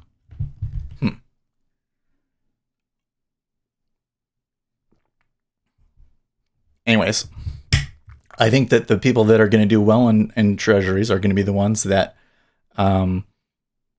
when money isn't coming into market, they're able to limit their risk and or just make tiny little amounts. And then when money is coming into the market, they can just write it for all it's worth. YouTube Froggy shampoo. Central banks will keep printing. Yeah. Well, I mean, they are printing. It's going to be interesting. What the next 2 weeks or so, I think, are going to be interesting, because we had this whole thing with the repurchase agreements and there being a shortage of cash in the overnight markets, and I believe, at least, that we can't prove it. I mean, it's a really complicated market, and so nobody really knows for sure. But my theory is that the Europeans have been soaking up all of the cash. So because they... YouTube Winstanzamom, the promoters of a new kind of exchange-traded fund, are making a big promise. Investors can shield their portfolios from some losses and still take advantage of equity bull markets. Sounds like... Seth Bloomberg? Sounds like bullcrap, but whatever. Sounds like a mutual fund. YouTube Froggy shampoo, the repo market interest rates always rise on the 31st. Yeah. So there's always more demand for treasuries at the end/beginning of the month. That's why, like right now in the here YouTube next week, an ETF pioneer pitches complex new funds that buffer losses but cap potential gains. Next week is probably could be like this week, but it depends on if there's news or not. There's not a lot of economic YouTube news. Winstanzamom, trick or treat. But then the next week after that, there's going to be a slightly increased probability of treasuries moving up because people buy into the end of the month because they need it. They need to hedge themselves. They need to own the cash. And then you've also got the Fed meeting is on the 30th, I believe, right? So that's also going to cause. So we might get moves in here. YouTube Ekareo, Mr. Wonderful has done any interesting tweets yet? Mr. Wonderful. Anyways, yeah. But I think that what was happening was that the Europeans were taking out loans in Europe and then buying US Treasuries and making a difference on the spread. I think that the reason that there was a shortage of cash is because of the carry trade. YouTube Froggy Shampoo. Do you watch the Kaiser Report? No, I've never heard of that before. But something happened last week where when it appeared that that Boris Johnson was going to get a Brexit deal, Winstanzamom, Mr. Wonderful, Shark Tank, Kevin Ollery. all of the liquidity in the treasury market disappeared and we moved down. And ever since then, the trading has been really awful. So that I think that means that they stopped doing the carry trade. So if they stop doing the carry trade, then does that mean that the money will become more available again and the Fed will not have to do as much in their repo operations? Does that end up being the reason? So that's going to be interesting to see if that's actually the case or not. So there's no way to really know for sure until we've gone after and gone through it. But I would be a little bit cautious to read it as QE, okay? So I know there's been a lot of that going around, and there's kind of like this, okay, but then how is it different? And I think that the key thing here is that the Federal Reserve, as far as I understand, isn't going out and buying stocks with it, okay? Like when they were doing quantitative easing, they were literally like throwing cash out there and then directly buying stocks with it. There, everything was just going up because it was like the Fed is buying everything. This time, I don't think the Fed, they're not doing the same thing. They're just putting money out there to fund banks' overnight operations, and YouTube Froggy Shampoo. Shouldn't have a huge effect. You should watch the Kaiser Report. It's on Russia Today. They had a campaign once, buy silver, bust Goldman Sachs. Oh, that's funny. Because Goldman has was holding them. Winstanzamom. A win for Johnson on Saturday would see the pound settle into a higher range, but an election and the need for an EU trade deal muddies the water. Bloomberg. And it sounds to me like it's doubtful that he is going to get the deal. YouTube Winstanzamom. Buying silver busted the Hunt brothers. Yeah. Man, when silver gets moving, that thing is a beast. Oh my gosh, you can make so much money on silver. Those are like 1 day moves of like $5,000. It's nuts. I made a trade on Sim when silver was moving from 40 to 50. YouTube Winstanzamom. Industrial demand silver is interesting. And I made $20,000 on the one trade. And I was like, well, I think maybe it was even more than that. But it was like on 1 day, I bought it and I made so much. I was like, whoa. And then the next day I came in and I saw that it was turning down. And so I went short and I made money again on it going down. Those were the good old days, guys. Back in the early QE days. Silver and gold were ripping higher. YouTube Wimmer Kevin and another break even. This time on the Amini. Had a long at 93.50. Guess the market does not like my ideas, lol. Yeah. It's like all of the traders come in. I think this is what's happening, Kevin, is we come in and we buy it at 30.5. And then there's some momentum. And then because it's just us, because it's just the market makers, we have to take our profits. And some of these market makers, these robots are taking like 2 to 4 ticks. YouTube Winstanzamom. Wow, $20,000. Sexy robot voice, please say, Seth, you are the man. Yeah, thank you. So it can only go 2 to 3 ticks, and so then you have to get out. And then what's going to happen is the scalpers are going to realize this, and then the range is going to just get tighter and tighter and tighter and tighter. So that's where I'm saying I'm not sure you can win that game. I don't have what way to win that game. YouTube Wimmer Kevin. Trade was on the S though, not ZN. Yeah. But it's going to be the same thing. Well, it's going to be a similar thing in the ES, right? The ES has been going sideways.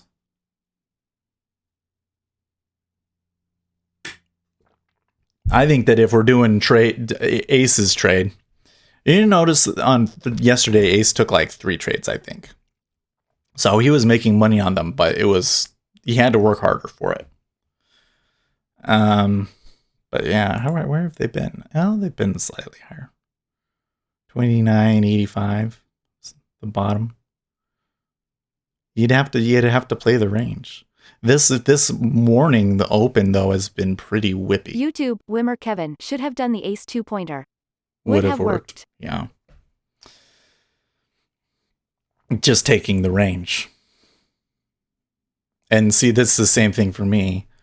I got 4 ticks. I could have taken the profit. Dojo. I once made $12,000 on SPX options on a single trade and gave it all back the next day. Oh, dude, that hurts. That hurts.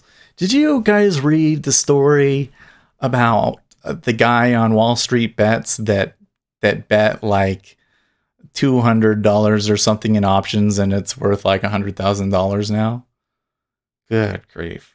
Well, and in John Grady's course, he tells a story like that. The guy that he learned from, and I don't know his name, but some people know his name. But the guy that he learned from, he did options trades, and he got lucky on a number of options trades, and he was trading. YouTube Froggy Shampoo on Zero Hedge. Yeah, well, it's on Bloomberg and everywhere, everywhere now. Anyways, this guy he had made millions. He was swinging huge with these options, and then he lost it all. YouTube Winstanzamam or manifest miracles by listening to 432 Hz the Tesla magic number frequencies. So saith YouTube channels for manifesting miracles and making money. Giggle, I may try this sometimes. And in the No BS day trading course, he says, if he had just realized that he had gotten lucky and put it away, and then he could have just gone back to what he was good at, and it would have been, no big deal. But instead, he has to deal with the fact that he had all of this stuff at one time and he blew it. Pretty sucky, huh?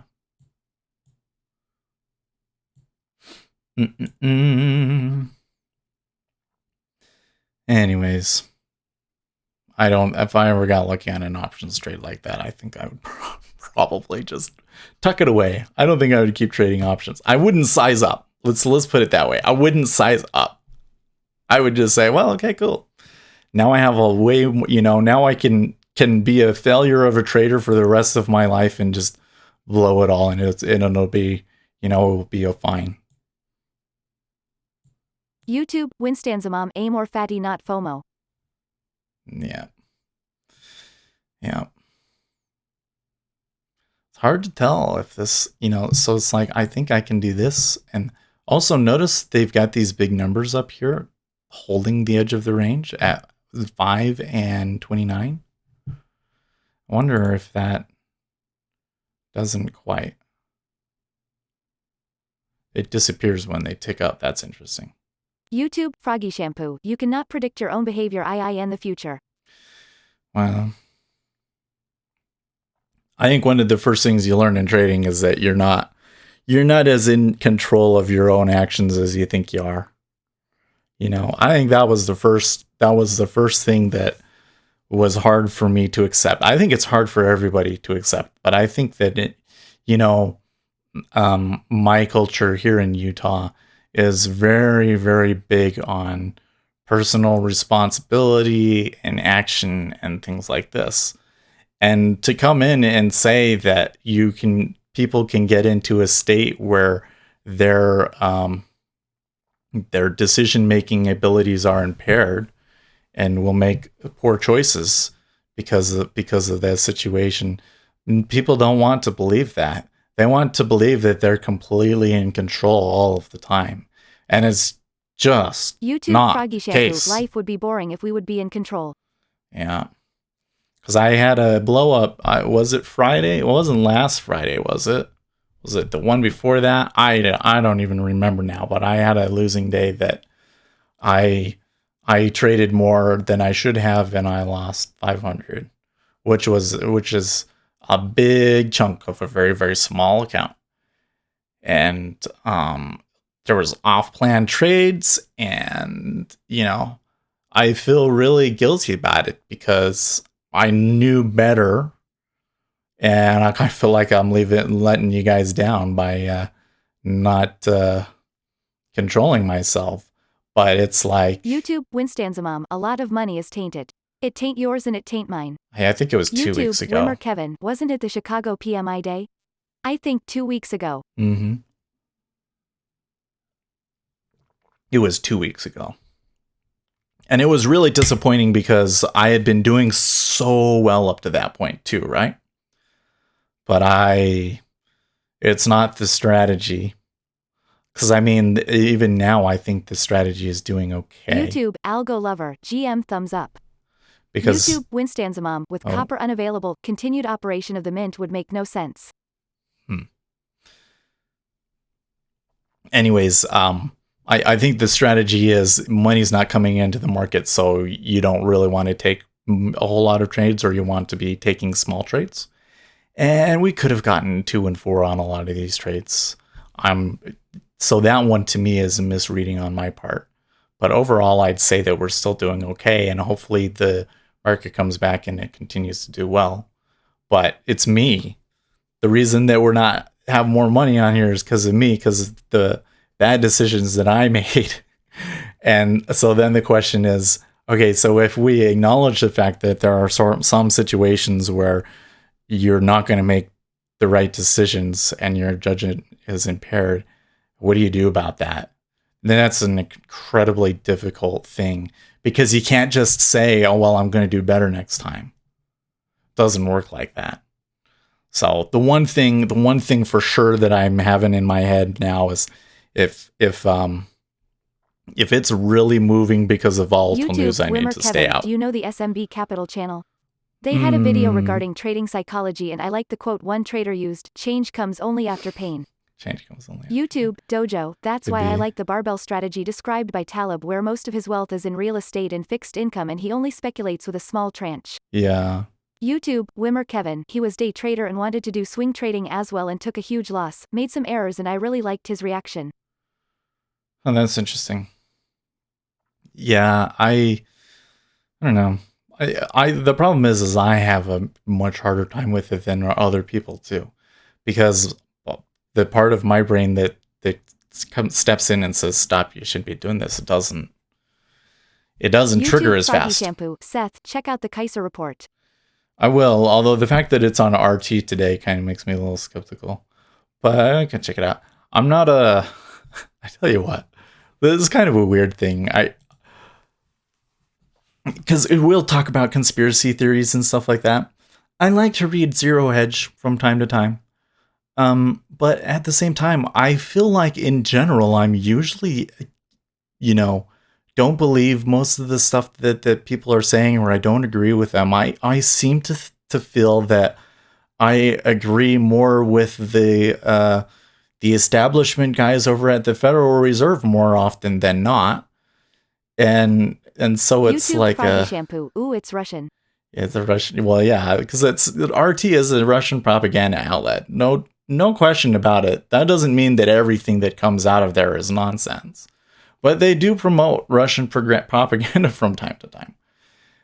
And I mean, like, outright blatant, straight from the KB, well, whatever their intelligence agency is now. But there's this really good. Where was it? I think it was on Holy Taco or something like that. But it was this story about, and it was several years ago. It was before all of this Russia nonsense, right? This was back when Mitt Romney was running for president, and Mitt Romney said that Russia was our greatest geopolitical foe. And they wrote this story. And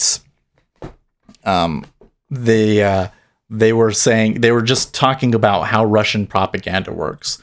And the main thing that they were saying about Russian propaganda is that instead of trying to get you to believe something that's YouTube, false. Algo Lover, they are bidding ZN up, but this is still valid, so far down finger. YouTube, Froggy Shampoo, Seth, you are old enough to make up your own mind, no? YouTube, Dojo. In DC we literally have Radio Sputnik on FM.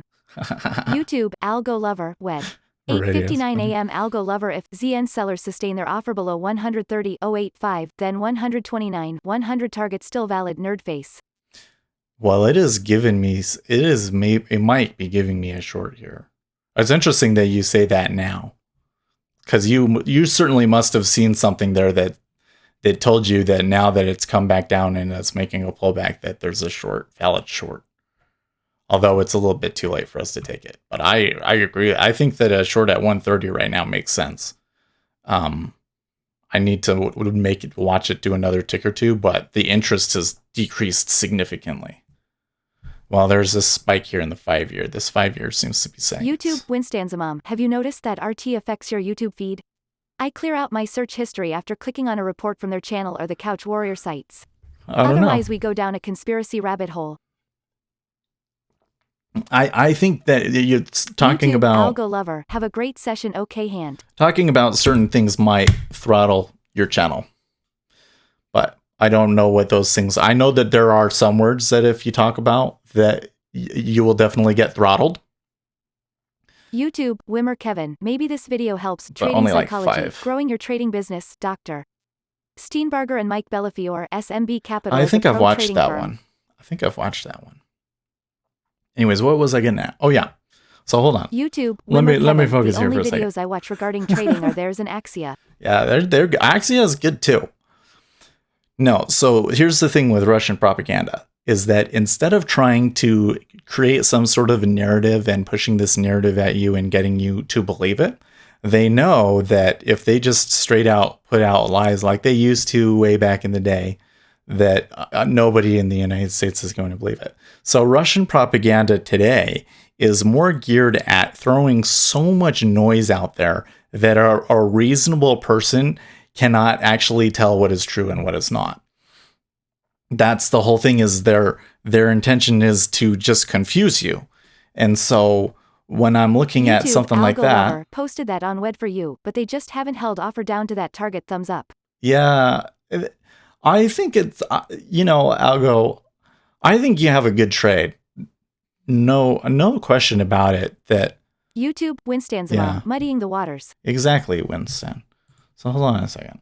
So I think that Algo Lover's call that he's been making from the beginning of the week, well, really even from last week, is correct. It seems to me that there is risk coming out of the market, that they think that there's a really good chance that all of the deals are going to work out and that the economy can recover. And therefore, the rates are going to have to increase again. And that is certainly with the way that the pressure is. If you come over and you look at the chart over here in the 10-year, it's very clear. Well, I don't want to say very clear, but I mean, there is, it's moving down. It's moving down. It's just range bound. And so I'd say that given the context and everything, probability is that we are going to move down. And here in this general area does seem to be like a good short. But look at the context and the days and everything like that. They don't actually have a reason to move it right now. I'm not so, so you may still get it, but you're not going to hold it over the weekend, right? So I think eventually Algo Lover is going to end up being right, but in the meantime, it's probably best for us to save our risk. Now, that being said, this could still be an okay sell here. I mean, especially since I don't see these offers pulling out of the way or anything. Well, for now, they rejected this huge low on the left. Was the monthly low? Could be. Anyways, back to the Russian propaganda thing. So the whole thing I'm saying is, if that's the way that they try and influence people, then it is better to filter out things that are noise, right? So that's one of the things that's nice about our indicator, is that it allows us to focus on one specific thing that we know has it has a correlation with moves, and some of the other things that we can see, we can just recognize as noise and kind of ignore them. YouTube, Winstanzamom, Seth, if we slide into a modern-day version of a depression, recession, what would your worst-case planning be in order to continue trading like this? How do you adjust your trades for that? Buy what? Well, so if we go into a recession, then that's like the best case scenario for our trading, because the treasuries tend to move up in that situation. If we're going into a real recession and the treasuries don't move up, then there's a big problem. Twitch, that one joker, I am learning Forex trading, is that any good? So that one joker, if you go onto my YouTube channel, I have a video titled Why You Shouldn't Trade Forex. And I would recommend that you go and you watch that video. I do not recommend Forex. I don't think that it's a fair game. I think if you're really into trading, that futures YouTube, is really where you want to go. Winstanzamom, really interesting. Yeah. YouTube, Algo Lover, either 130.085 continues to hold or not, don't care about reasons, if it goes bid first, then target is invalidated and anticipate bid higher, okay hand. See, YouTube, Froggy Shampoo, Seth, why not just focus on the statements that are being made and not dismiss it as propaganda from the beginning? because there's no way for you to actually tell if the statements that are made are true or false. See, Twitch, that's kind that of one the whole joker, point. alright, thank you. That's kind of the point that I'm trying to make is we want to sit down and say, well, I can go and I can listen to all of this information, and then after listening to the information, I can make an educated decision on whether I believe it or not. And what I'm saying is that a lot of that stuff, I know that I lack the information and the experience necessary to actually know if that thing is true or not. And so if I can't actually make a decision on it, then I don't want to waste my time with it. Does that make sense? I think there's kind of this thing like people want us to be YouTube, Ecoreo, the problem with Forex is that brokers decide on the spread gap. They decide in 30-tick gap if THWY want to. Yep. YouTube, Algo Lover, 10:05 a.m. Algo Lover, S. If sellers continue to hold the ONH 3001.25, then 2987.50 target, a break above the ONH before down WLDB bullish nerdface. YouTube, Winstanzamom, this weekend, I will look for a group of Asian women who do this and day trade treasuries. They pool their money, and when I watch them play cards on the base or in homes, they are worth listening to. Yeah, Algo Lover YouTube, says he's Algo got to Lover, run. gotta run, thumbs up. So I don't know where it is, but I still think that this is a short. But I'm not going to be able to trade it. Yeah, I can see in the 10-year they're like sitting at the high end. It's gone dead. They could move, but they could move higher. But I think eventually this is a short. I don't think that it's worth playing. I don't think that your probability is YouTube, great. Winstanzamom, by Algo Lover, happy weekending. We're kind of in a market that's going to try and screw you over. Anyways, yeah. The problem is in today, everybody wants us to be, everybody has their issues and YouTube, things that they Dojo, think are important, just like the right? Jeffrey Epstein story. It died with him. His girlfriend, who was the recruiter, is still out there, and the MSM has moved on. Sure. Well, I don't even know what the deal is with his girlfriend. I mean, there could still be stuff going on YouTube, out there. Winstanzamom, 19 watching now. Please hit like. There could still be stuff going on out there with that case, and we wouldn't know, and they wouldn't be reporting on it. But my question is, why is it important? Everybody wants us to think that their thing is important, but why is it actually important to me? I mean, I'm not an expert in, human trafficking.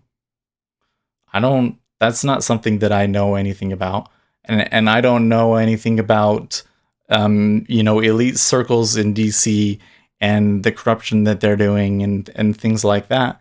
And when you're going into the sort of stuff that they're saying, I don't know anything YouTube, about Froggy Shampoo. It's just fun. Yeah, yeah. So I understand that. That's a different thing. I guess I misunderstood you a little bit, Froggy, because I think it's fun and we love to talk about that sort of stuff.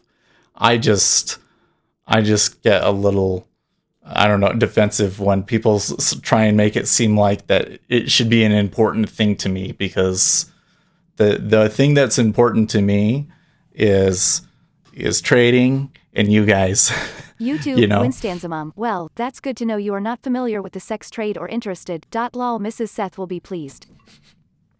Yeah, exactly. Listen, there's some like these guys that it's just like, man. YouTube, Froggy Shampoo. If Jesus would appear in the Kaiser report, would you watch it? Well, if if I knew that it was him, then I guess I probably would.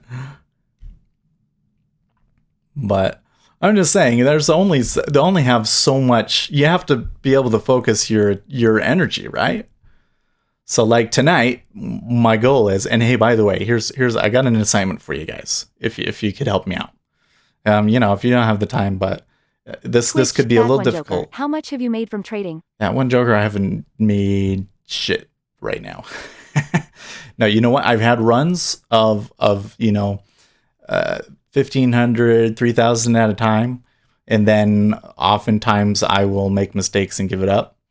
Right now, I just had like a really good run, and then I gave it up. But we've got a pretty reliable strategy. We've got to work over the personal stuff now. Yeah. Anyways, so I have an assignment for you. It's not an assignment, but if there's something that you guys might be able to help me with that, if you could, I would really appreciate. What I would like is, because we're going to make that stinger video, is I want to pull a couple of clips from past streams. So, you know, so that when we're saying that it's like live and unedited and everything like that, we can show here are the crazy things that happen in the market. And here are, you know, you can catch some really good trades and some really awful trades, and it's all there in front for everybody to see.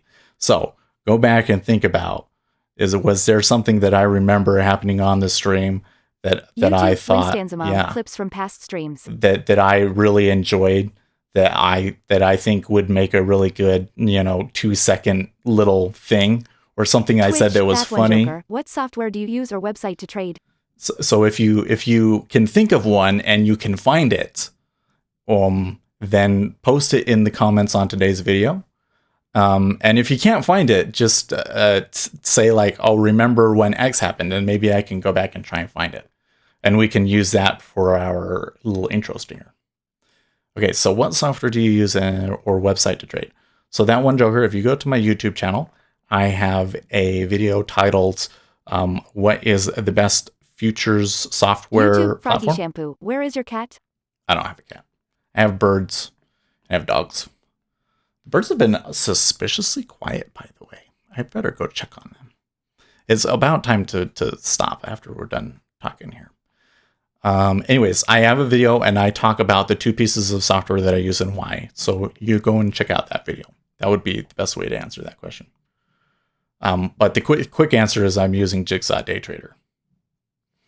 And it's only futures. So yeah. What else were we getting into? Yeah, see, if you can think of any clips, I would appreciate that. Try and make something tonight. Yeah. If you're watching on Twitch, I would recommend that you go over to YouTube and subscribe over on YouTube, because I don't think that we're going to stream to Twitch anymore. I think that I would rather not enough people come in through Twitch, and I've actually kind of get more trolls through Twitch than anything else. So I think I would rather stream directly to YouTube and have less delay.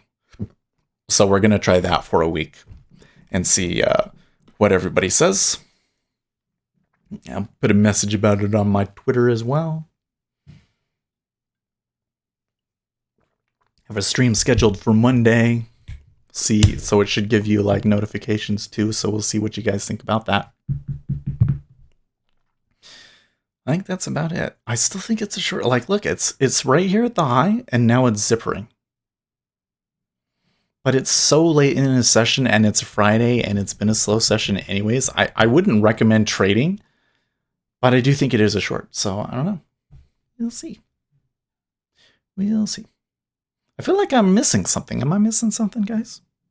I know. Give the video a like, subscribe, etc., etc. 2 trades, lost 3 ticks. On sim. So it's all cool. I will see you guys Monday. In the meantime, stay profitable, friends.